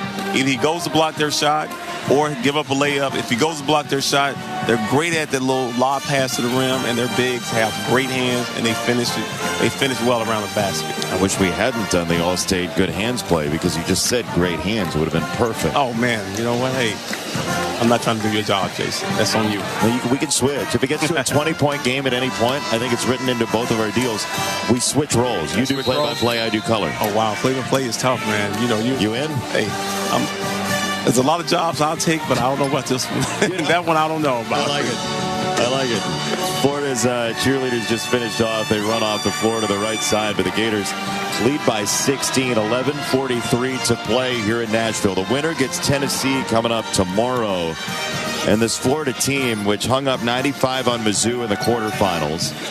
Alabama, this is a team that when you run into them in the NCAA tournament, they are such an they're like the opposite of Navy football. Yes. They're such an odd prep, but Florida does understand the tendencies. They just saw him. Here's Cloudjar racing down the lane. He missed his shot way too strong. And the rebound down for Bama and Diabate. He trudges down the lane and gets fouled. Hauk looked at the official and said, "I didn't," and then he stopped himself. Maybe he did. His second foul from New Oxford, Pennsylvania, near the Maryland border. Hauk will send Alabama and Diabate to the free throw line. Thought he lost his footing. I didn't like that step by going to the basket. I think he was trying to explode off the leg and took a bad step. Diabate to the foul line, a 4-star prospect out of high school in Queens through the Putnam Science Academy, the basketball powerhouse. Free throw on the way, and that's good. 73-58. Florida with the lead. You're right. Alabama had to string some stops together to stop this momentum of the Florida Gators. Second one coming. Diabate lets it ride and scores. 73-59. Florida with the lead. Alabama fades back, awaiting the arrival of Aberdeen into the front court. 2-2 hands it over to Richard with his blue shoes, trying to lob it down low on the left side. Condon is met there, had it blocked, and here comes Alabama right to left. Bounce feed to the wing, juggled and rescued Diabate. His pass taken away. Aberdeen flips it ahead. Richard on Sears, zips in mid lane. Hauk is hit on the arm as he roams through the lane, and 2 free throws coming for Thomas Hauk. Foul on Youngblood is his 3rd. Once again, You have a player driving out of control, trying to throw it to the outside. Florida does a great job of reading the pass, getting out of transition. And when you have a team that's playing like this, you gotta make sure you make the right pass and right decision. It's going to be a fast-paced game, but decision-making is what's going to hurt this Alabama team. Free throw good for Hauk. Alabama 8 turnovers to Florida's 7 so far. It was a low turnover game in the first meeting, just 16 combined. Hauk's second one. Around and out. Rebound deflected toward the corner and reeled in by Diabate for Alabama in the blood red. Into the front court, the Crimson Tide. And they'll try and toss it up top. It goes wide. Sears eventually gives it a life wrap. Jumps a pass into the corner. Tough catch for Stevenson. He delivers a pass that's low. That's caught by Youngblood. This has been gummed up the whole way. His shot is no good on the defense from Hauk. And here comes Aberdeen in his carnation shoes into the front court left at the wing. Two-hand pass, Cloudjar holding above his head. And he'll deliver it up top. Here's a lob from Condon for Hauk. Tough jumping grab. He got it to the right corner. Cloudjar's three. No, sir. Rebound follow attempt. It was a possible dunk for Richard. He got fouled on the way up. I mean, Will Richard is 6'4". Yes. And that lead put him nearly over the top of the backboard. But we talked about this. They have guards that can play above the rim. And that's one of the reasons why, if you look at their backcourt, all three guys are excellent rebounders.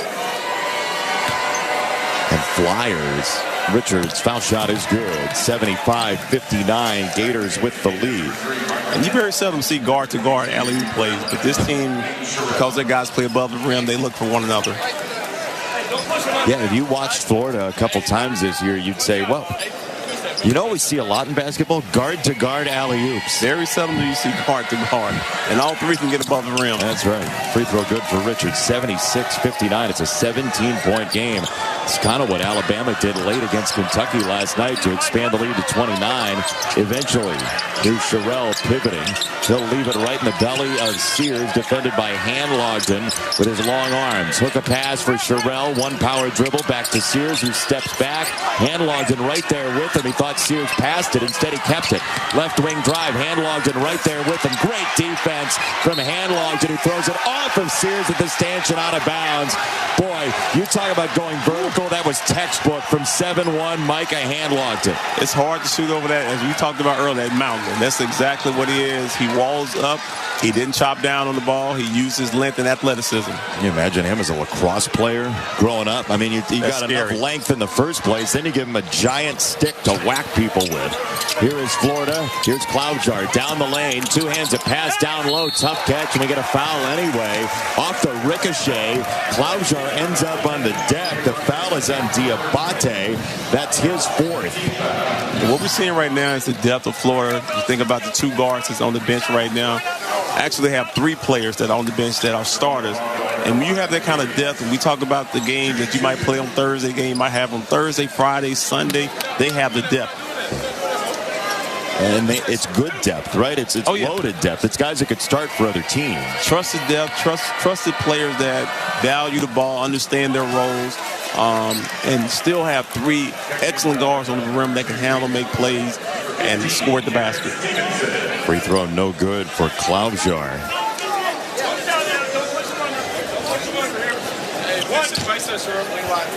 They'll refeed him the ball. Couple of dribbles for the diminutive guard. Free throw is up and good. He goes 1 for 2. 77-59. Florida the lead by 18 over Alabama, which has just 14 second half points after 45 in the first. Holloway streaking right, drops it off mid lane, and Florida collapses on that shot. Two Gators chopped it down off the hand of Alabama Stevenson. Three right corner. That's good. Richard with hop in his step. The Gators bullseye another one. It's 80-59. Richard looked at the Gator fans right behind us to his left and struck up the band. Let them know we are here. We're trying to send you back to Tuscaloosa. And that's exactly what they're doing right now. But just the run they're making shots on the outside. But really it's the rebounding. Their guys are showing toughness on the inside, not giving them more than one attempt at the rim. Florida threatening to boat race this thing, 80-59, 9:24 to go. This is the SEC Radio Network. Mercedes-Benz asks you this. What do elite athletes and luxury vehicles have in common? A winning drive, for starters. Both are versatile, intelligent, and constantly innovating. Both navigate speed bumps and leave fans with goosebumps. And of course, only the best become stars. Mercedes-Benz, available in electric, gas, or plug-in hybrid. Discover uncompromising luxury at your local authorized Mercedes-Benz dealer. Learn more at MBUSA.com. Mercedes-Benz, official luxury vehicle of the SEC. Severance Season 2 is now streaming on Apple TV+. What you all did 5 months ago was one of the most painful moments in the history of this company. Our message got out. We're famous. All of us equally, or one of us is like the star? What did you see? My Audi's wife was Miss Casey. If you wouldn't find out what happened to her, I'll help. She's still alive. I want to see my wife. We should have left. Severance. New season now streaming. Only on Apple TV+. Are you 50 or older? This news is for you. The CDC now recommends you get vaccinated against pneumococcal pneumonia. Even if you're healthy, your age puts you at risk. People 50 or older are over 6 times more likely to be hospitalized with pneumococcal pneumonia compared to adults 18 to 49.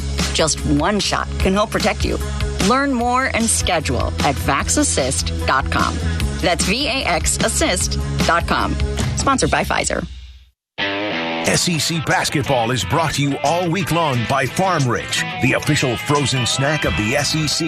Grab a snack. Pfizer, the official pneumococcal pneumonia vaccine awareness sponsor of the SEC. And by Sprouts Farmers Market, official healthy grocer of the SEC.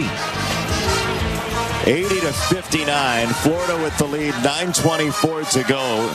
The Alabama band is playing Basket Case by Green Day, and Florida's lost its mind in this game.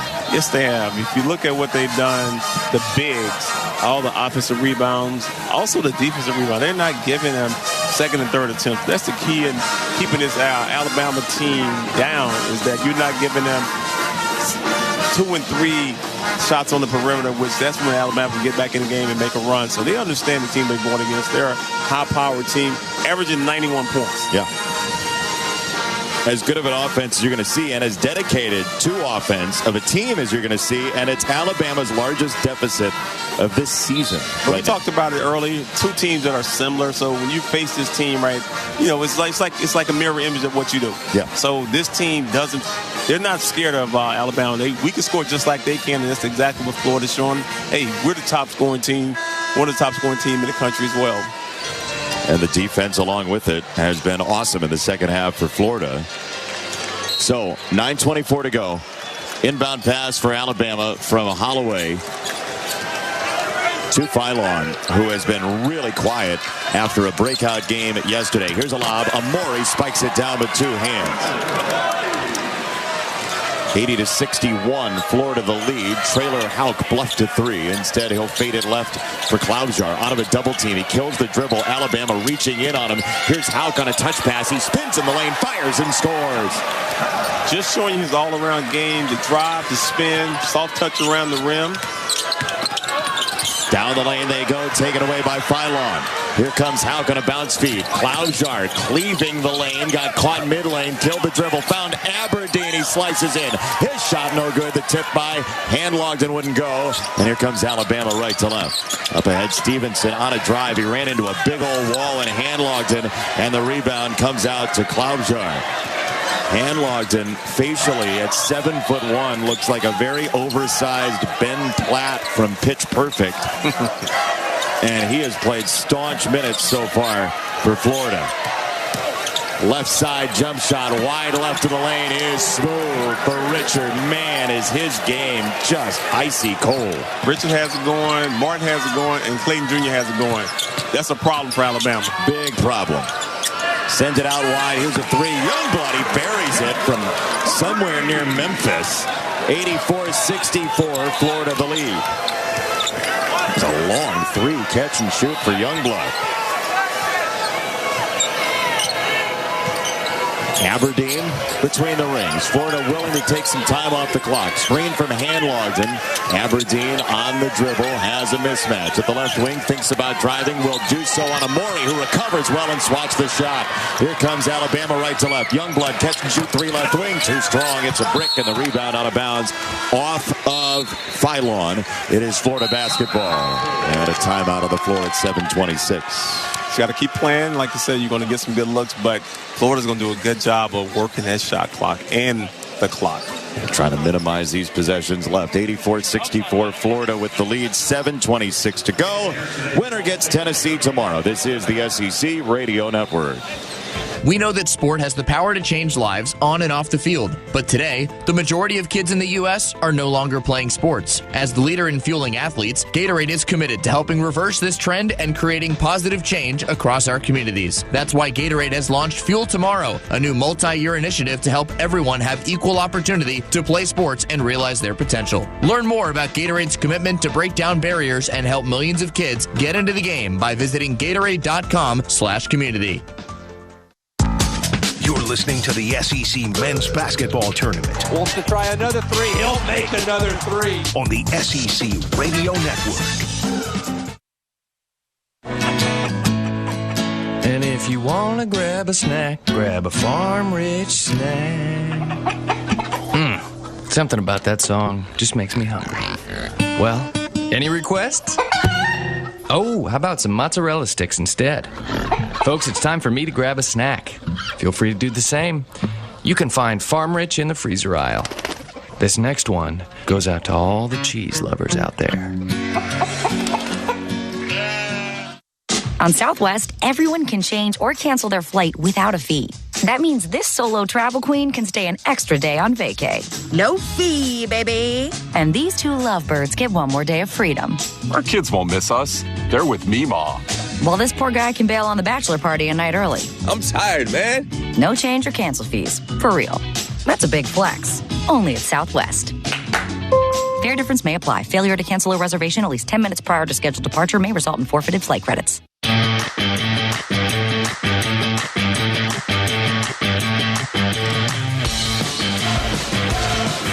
84-64, Florida with the lead over Alabama. 7:26 remaining here in Nashville at Bridgestone Arena. We're glad to have you along for the ride. With Tony Delk, Jason Benetti, our entire marvelous crew.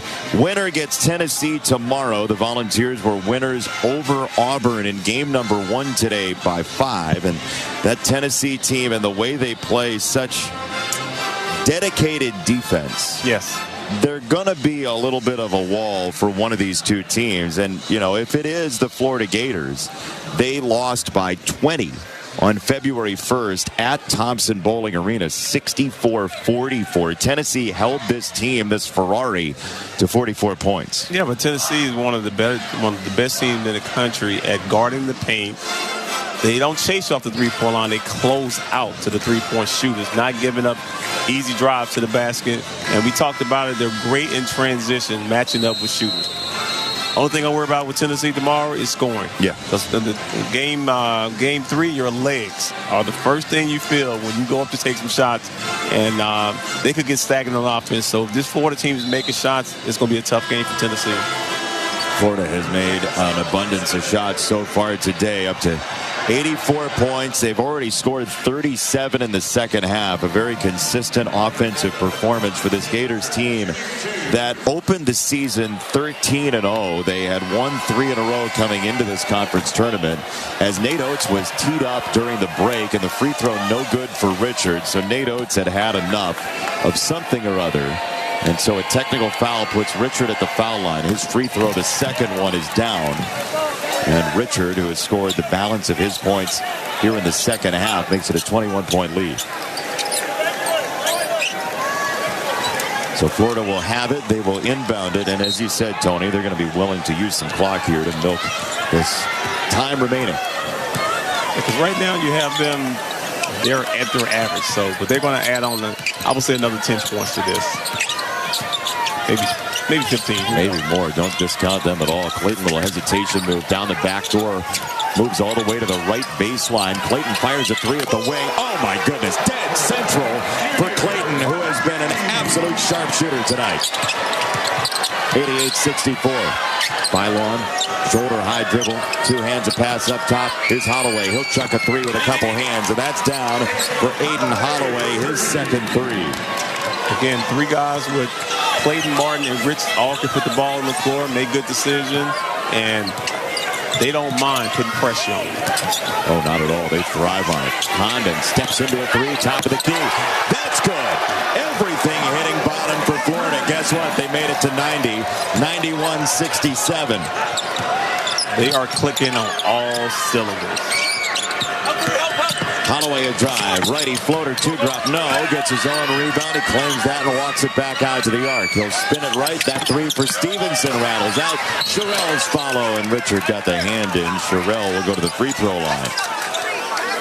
Yeah, that's what makes this Florida team a scary team to play in the NCAA tournament, even for Tennessee tomorrow, if all 3 guards are knocking down shots. Because you can only put, I would say this, the kid, Zakai,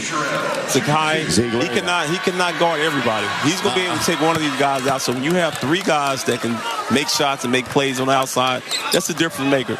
One guy can stop one guy, but when you have 2 of those guys, it's hard to contain. Both free throws good for Sherrell. Those guards you're talking about have 50 points today. Clayton's got 20. Richard has 16. Martin has 14. Good luck. Yes. Screen from Chinyalu. Sets up Clayton to be double-teamed. He drops it for Condon, who bluffed a three. He got his defender, Youngblood, in the air. Kick it right corner. Martin streaking down the back door to score with a right hand. 93-69 Florida. 100 seems like a foregone conclusion now. Holloway's jumper from the summit. No. Offensive rebound for Stevenson. He'll drop it back off in the corner for Phylon. Back to Stevenson. Met by the body of Condon. Great defense by Condon, using the torso to force the ball out to Holloway, who got caught in the air. Bouncing a pass right side. That three is good for Phylon. He finally scores from the outside. He was 0 for 7 in the game before that shot. It's 93-72 Florida. Paid attention to detail, making it tough for Phylon to make shots on the outside. Condon jumping catch. He thought about driving. Instead, he'll milk some time. Hand it off for Martin. Step back. Didn't take the three. 7 to shoot. Chinyalu, foul line jumper. Oh, he banked it in. A smooch at the end of the night. I think you have to call 11. I don't know if he intended for that to go off the glass, but it went in. That was a line drive thing, and that goes down at the right wing for Holloway. He's feeling it now. It's turned into his own personal three-point contest. 95-75.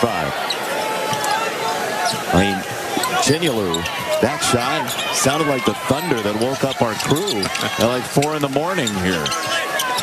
Clayton outside right. He's going to drive in, duck in, rise, try to score, and he's fouled.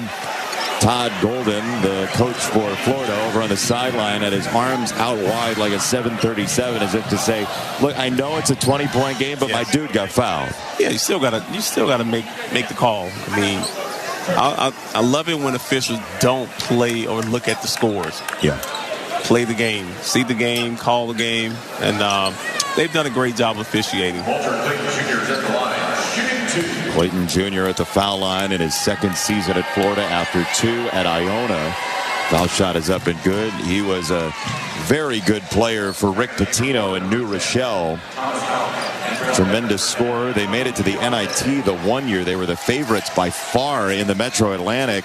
And they lost to St. Peter's, a team that they have heard of in West Lafayette, Indiana. Yes, and also in Lexington, Kentucky. I know. We've heard of St. Peter's as well. Yeah, I'm so sorry. The free throw is good. 97-75 Florida with the lead.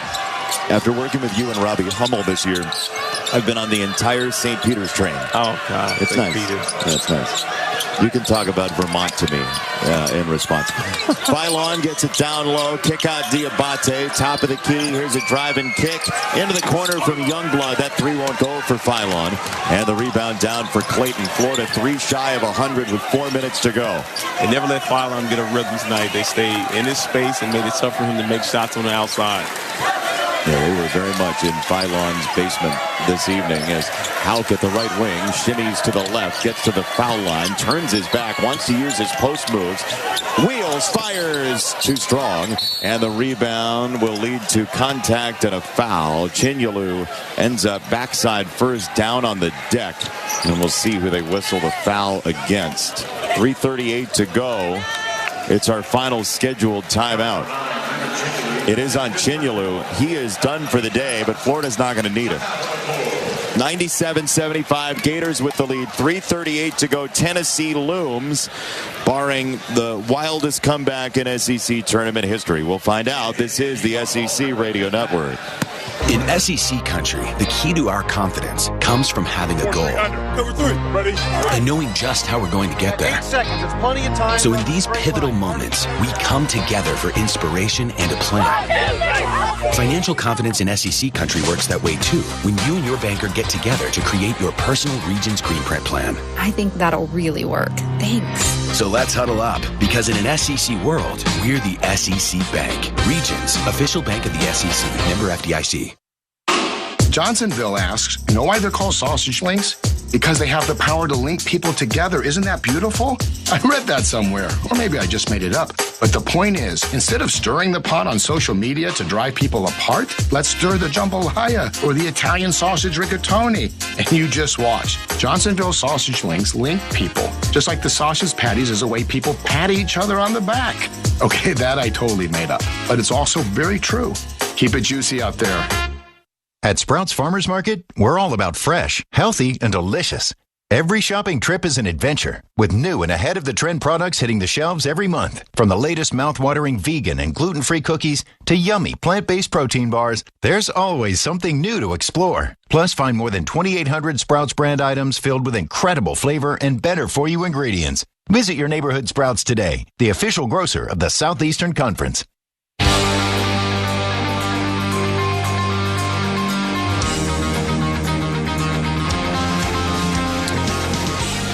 Florida 97, Alabama 75, 3:38 to go. So as you look ahead to the possibility of Florida-Tennessee, we mentioned that Tennessee victory 64-44. And then January 7th, they played as well. Florida won 73-43. So what type of game you get depends evidently on whether or not it's played at Thompson Bowling Arena in the Smoky Mountains, or if it's played in the chlorinated odor of the O'Connell Center, right? The aquatic facility down in Gainesville.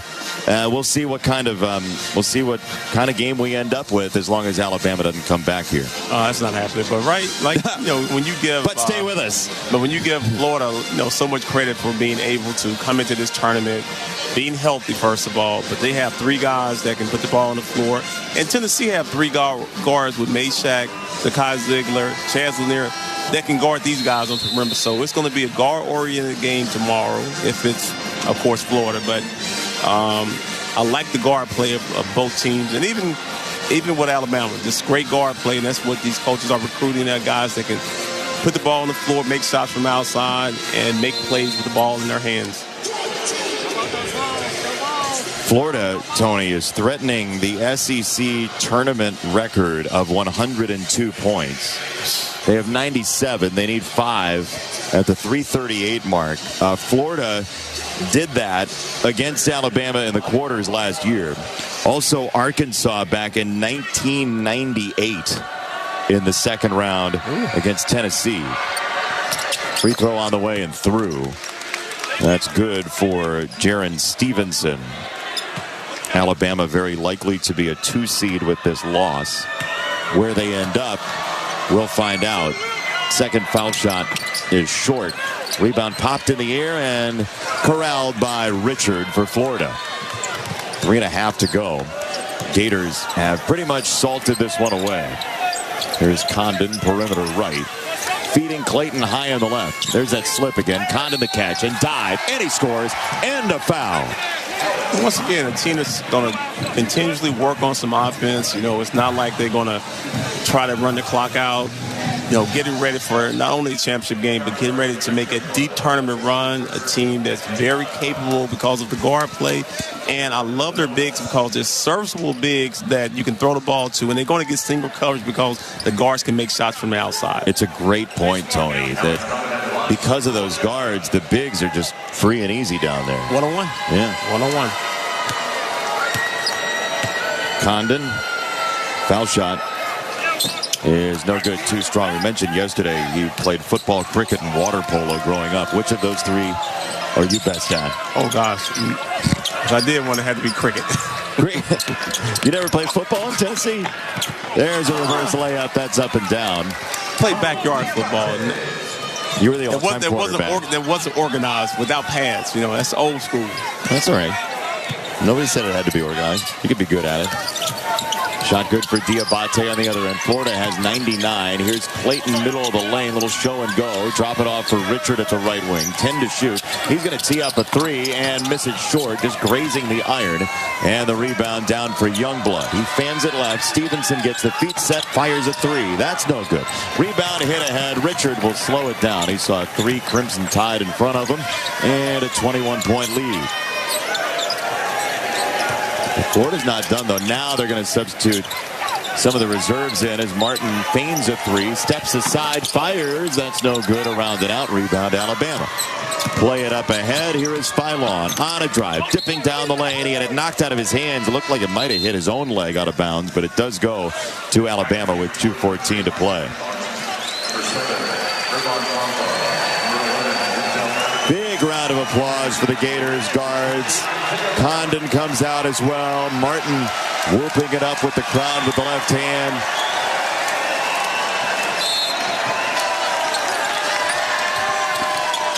Isaiah Brown off the bench among the rest who we've already seen and heard from in this ball game.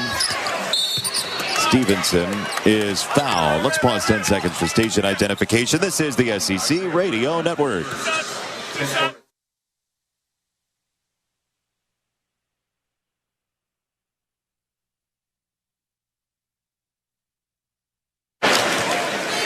(99-78) Florida with the lead. 2:08 to play in this ball game as Stevenson goes to the foul line.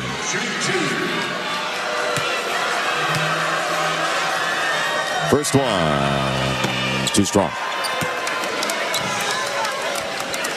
Well, this Alabama team at 13-5 in the SEC in the regular season. This will be their 8th loss of the year, but certainly squared up to be a very dangerous 2 seed. Yes, quality. Played a lot of quality games in conference, out of conference. So a team that's well prepared for the NCAA tournament. They throw no good for Stevenson, and the rebound for Isaiah Brown for Florida. Perimeter right, here is Brown with 1:53 to go in the ball game. Florida threatening the SEC tournament record for points. They need 3 to tie it, their own record from last year. Aberdeen bids for it. Right corner, there it is. 102 for the Gators.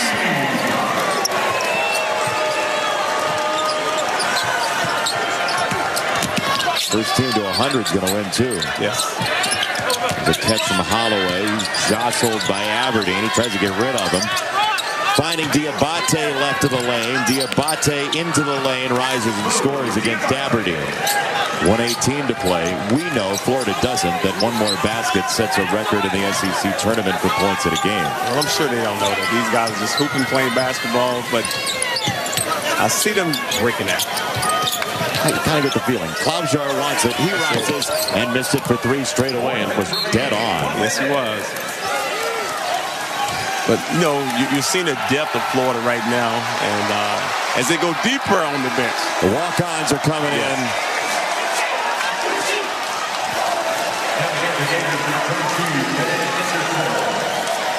And a big round of applause here from the Gators fans. Hand off to Philon. He circles to the left wing. And a 3 up top. That's wide left. Holloway knew it. And the rebound for Handlogton. 39 seconds to go. Florida with 102 points. Demolishing Alabama today. Aberdeen on the dribble. The only question is, will they set a new SEC tournament record? Crowd wants the shot. Here's a drive and a layup. And it's down. It's good to set the record for the Florida Gators. Anderson scores it. It's 104 for Florida, and that is the way to do it. If you're going to have a big lead, get the walk on a little run. 104-82. Is that shot good for Alabama? But that's going to do it. Florida's Gators set a new SEC tournament record for points in a game.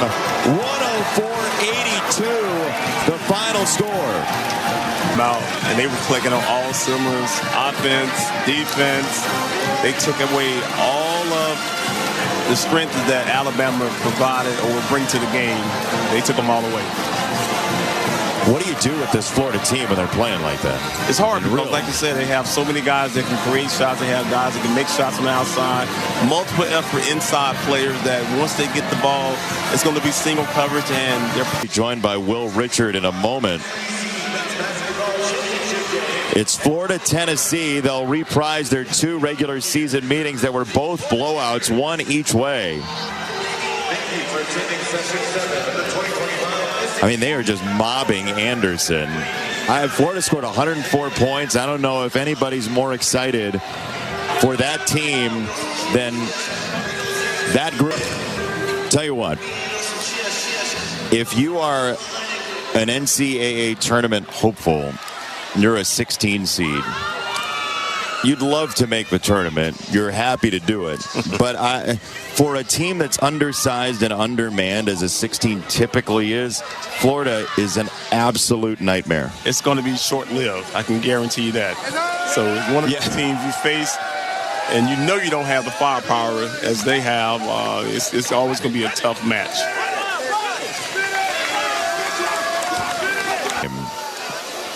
But look, Alabama is a dangerous squad. They put up 82, but Florida's defense was too good in the second half. The Gators are still celebrating at midcourt. They're having a whole team meeting there. And this Gators group is watching the television interview of Clayton. That's what that was. Clayton was in the middle of the huddle. Final score, 104-82, and Will Richard comes our way. 16 points for him, 3 rebounds, 29 minutes. Will, you're looking at the crowd there. What makes this team play with the joy that we see over and over again? We're just a group of guys that love playing together. It's been special since the summer when they put together this group. So it's just fun every time we go out there and play hard, play with intensity. When did you know it was going to be special like this? We knew the first week coming in. Just everybody's mindset. We wanted to come here and win, so it's been special from the jump. So, Will, what has been the focus of this team from start up until now? For us, it's just not being content. We know we got a lot more to improve on, so just attacking every day, knowing we got a lot to improve on and just work on. What do you have to improve on? You put up 104 on Alabama. What can you get better at? Just being consistent. I mean, I feel like we started off the game slow, not getting to our spots on defense, rebounding. It's a lot more. We're just trying to put together a complete 40 minutes. Last thing for you. 2 games with Tennessee, totally different from each other. What do you have to do tomorrow? We got to guard. We got to come in and be physical. We got to play with effort and intensity from the jump. And they're a great team, so we're going to put a lot of work into the scout today, lock in, and be ready to go tomorrow. Will, thank you very much. Congratulations. Yes, sir. Appreciate y'all. Will Richard, 16 points, 3 rebounds, 29 minutes, and an unstoppable force today. The Florida Gators, 104-82, the final score. We'll wrap it up from Nashville when we come back. This is the SEC Radio Network. The Southeastern Conference. It's the land of legends, the places, the faces, and moments. And he's going for it. It's a touchdown! We've seen the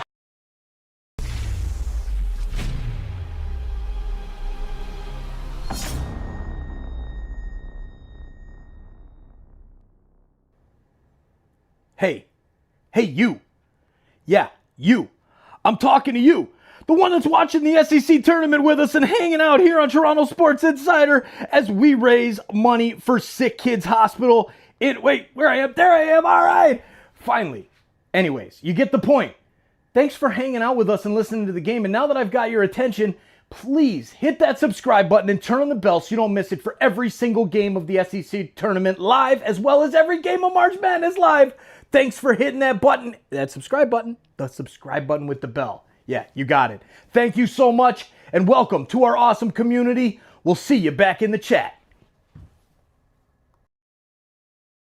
Network. When it comes to action-packed highlights, there's nothing like the SEC. And when it comes to packing your game day celebration with deliciousness, there's nothing quite like Bush's Beans. As the official beans of the SEC, we offer big taste for every fan and every tailgate, even if it never leaves your backyard. Come to think of it, we're kind of like the power conference of flavor. So draw up that beautiful bean game plan and stock up on your favorites. Bush's, that beautiful bean company. Severance Season 2 is now streaming on Apple TV+. What you all did 5 months ago was one of the most painful moments in the history of this company. Our message got out. We're famous. All of us equally, or one of us is like the star? What did you see? My Audi's wife was Miss Casey. If you wouldn't find out what happened to her, I'll help. She's still alive. I want to see my wife. We should have left. Severance. New season now streaming. Only on Apple TV+.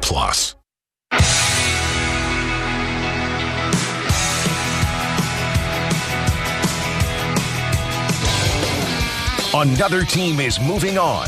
Time now for the postgame show, brought to you by Mercedes-Benz, official luxury vehicle of the SEC. Stats, analysis, a full game recap, and more are coming up. Once again, let's go live inside Bridgestone Arena in Nashville. Final score from Music City, 104-82. Florida sets an SEC tournament record, hanging 104 on Alabama en route to a 22-point win over the Crimson Tide. Stephen Hartzell courtside with you at Bridgestone Arena. Welcome into the postgame show driven by Mercedes-Benz. We normally recap the game here at the end of the session, but Florida ran away from this thing in the second half. At one point, they led by 24 points. They end up winning by 22, but the Gators dominant as they have hung up over the last two games. 95 and 104 in their two games here at Bridgestone Arena, and they move on to a date with Tennessee for the SEC Championship on Sunday. It's time for our T-Mobile play of the game. It comes courtesy of Will Richard. Holloway streaking right, drops it off mid lane, and Florida collapses on that shot. Two Gators chopped it down off the hand of Alabama Stevenson. Three right corner. That's good. Richard with hop in his step. The Gators bullseye another one. It's 80-59. Richard looked at the Gator fans right behind us to his left and struck up the band. Let them know we are here. We're trying to send you back to Tuscaloosa. Jason Benetti and Tony Delk on the call. That is our play of the game, brought to you by T-Mobile 5G home internet. Again, Florida just incredible in the second half. 57 points for the Gators. This was a 2-point game at halftime. Florida led 47-45, but the Gators outscore Bama by 20 in the second stanza and go up 104-82. Again, an SEC tournament record in terms of points scored for the Gators here today. Walter Clayton Jr. is our player of the game, brought to you by Bush's. Bush's chili makes chili magically fast. Just chop, drop, chili. For Walter Clayton today, 22 points, 7 of 16 shooting. He made 6 threes. He was 2 of 2 from the free throw line. He also had 3 rebounds and 6 assists for Florida. He is our player of the game. A lot of options. Gators put 6 players in double-figure scoring, but it was Clayton with a game-high 22. He takes home the honor. So our championship game for Sunday is set. We'll tell you about it when the Mercedes-Benz postgame show rolls on. We're back to Bridgestone in 2 minutes here on the SEC Radio Network. Severance Season 2 is now streaming on Apple TV+. What you all did 5 months ago was one of the most painful moments in the history of this company. Our message got out. We're famous. All of us equally, or one of us is like the star? What did you see? My Audi's wife was Miss Casey. If you wouldn't find out what happened to her, I'll help. She's still alive. I want to see my wife. We should have left. Severance. New season now streaming. Only on Apple TV+. When it comes to action-packed highlights, there's nothing like the SEC. And when it comes to packing your game day celebration with deliciousness, there's nothing quite like Bush's Beans. As the official beans of the SEC, we offer big taste for every fan and every tailgate, even if it never leaves your backyard. Come to think of it, we're kind of like the power conference of flavor. So draw up that beautiful bean game plan and stock up on your favorites. Bush's, that beautiful bean company. The best coverage. It's unstoppable. This is the SEC Radio Network. Mercedes-Benz asks you this. What do elite athletes and luxury vehicles have in common? A winning drive for starters. Both are versatile, intelligent, and constantly innovating. Both navigate speed bumps and leave fans with goosebumps. And of course, only the best become stars. Mercedes-Benz, available in electric, gas, or plug-in hybrid. Discover uncompromising luxury at your local authorized Mercedes-Benz dealer. Learn more at MBUSA.com. Mercedes-Benz, official luxury vehicle of the SEC. Hi, I'm Megan Gower of Her Hoop Stats. Each week, co-host Rob Joyce and I break down all the latest around women's basketball on the Gower Hour. We analyze what's happened each week, preview what's to come, and talk with guests from around the country to make sure you're covered coast to coast from now all the way through the Final Four in April. Available each week, search and subscribe to Her Hoop Stats in your feed on Apple, Google Play, Spotify, or wherever you get your podcasts, and check out herhoopstats.com for all your women's hoops needs.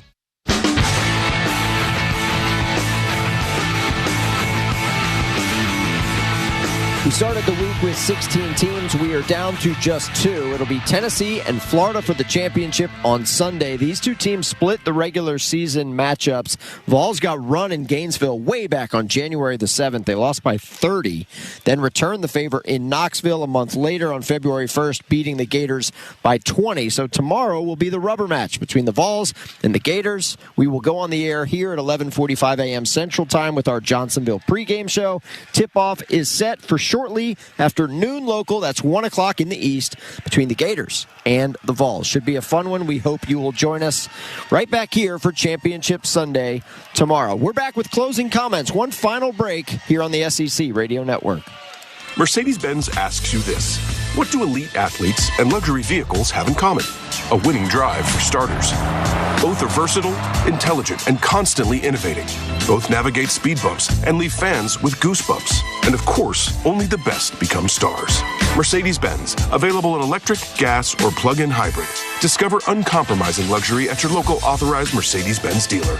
Learn more at MBUSA.com. Mercedes-Benz, official luxury vehicle of the SEC. At Sprouts Farmers Market, we're all about fresh, healthy, and delicious. Every shopping trip is an adventure, with new and ahead-of-the-trend products hitting.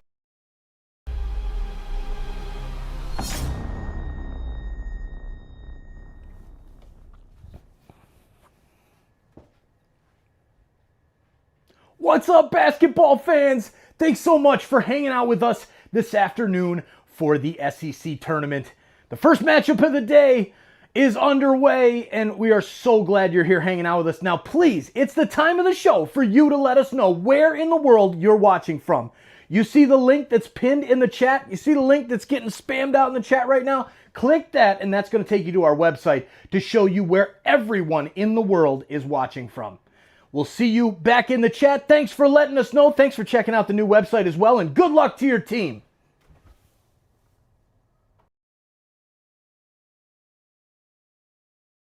Based on coverage selected. Subject to terms, conditions, and availability. Allstate Bar and Casualty Insurance Company and affiliates, Northbrook, Illinois. In SEC country, the key to our confidence comes from having a goal. Cover 3, ready? And knowing just how we're going to get there. 8 seconds, it's plenty of time. So in these pivotal moments, we come together for inspiration and a plan. Financial confidence in SEC country works that way too, when you and your banker get together to create your personal Regions Green Print plan. I think that'll really work. Thanks. So let's huddle up, because in an SEC world, we're the SEC Bank. Regions, official bank of the SEC, member FDIC.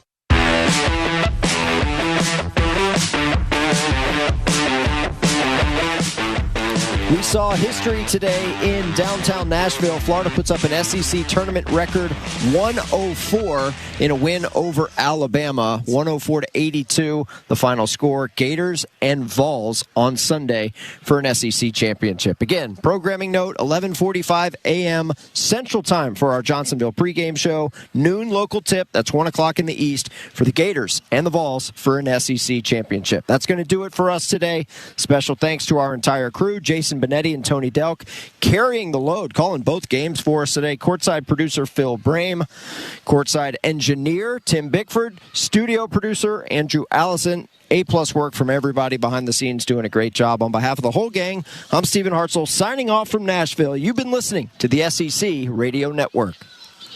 You've been listening to the SEC Men's Basketball Tournament on the SEC Radio Network. The SEC Men's Basketball Tournament has been brought to you by Academy Sports and Outdoors. Have fun out there. Allstate, you're in good hands with Allstate. By Bush's. Bush's Chili Magic makes chili magically fast. Just chop, drop, chili. By Farm Rich, the official frozen snack of the SEC. Grab a snack. Gatorade, the official sports drink of the SEC. Gatorade, it fuels the best because it is the best. By Johnsonville, reminding everyone to keep it fun, keep it together, and keep it juicy. Mercedes-Benz, official luxury vehicle of the SEC. By Pfizer, the official pneumococcal pneumonia vaccine awareness sponsor of the SEC. By Regions, official bank of the SEC. The Sonic Smasher, live free, eat Sonic. Southwest Airlines, the official airline of the SEC. Sprouts Farmers Market, official healthy grocer of the SEC. And by T-Mobile 5G Home Internet. This has been a presentation of the SEC Radio Network.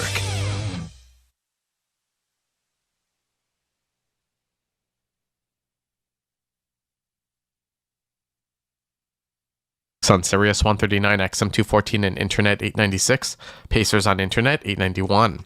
8 p.m. Houston Rockets face the Chicago Bulls. Rockets on Sirius 138, XM 213, and Internet 890. Bulls on Internet 884. 8:30 p.m. Golden State Warriors face the New York Knicks. Warriors on Sirius and XM channels 86, Internet 889. Knicks on Internet 899. 8:30 p.m. San Antonio Spurs face the New Orleans Pelicans. Spurs on Sirius 161, XM 216, and Internet 906. Pelicans on Internet 898. 9 p.m. Denver Nuggets face the Washington Wizards. Nuggets on Sirius 113, XM 217, and Internet 887. Wizards on Internet 909. In the NHL, 5 p.m. San Jose Sharks take on the Washington Capitals. Sharks on Sirius 208, XM 219, and Internet 942. Capitals on Internet 950. 7 p.m. Boston Bruins face the Tampa Bay Lightning. Bruins on Sirius 209, XM 220, and Internet 921. Lightning on Internet 945. 7 p.m. Columbus Blue Jackets take on the New York Rangers. Blue Jackets on Sirius 211, XM 222, and Internet 927.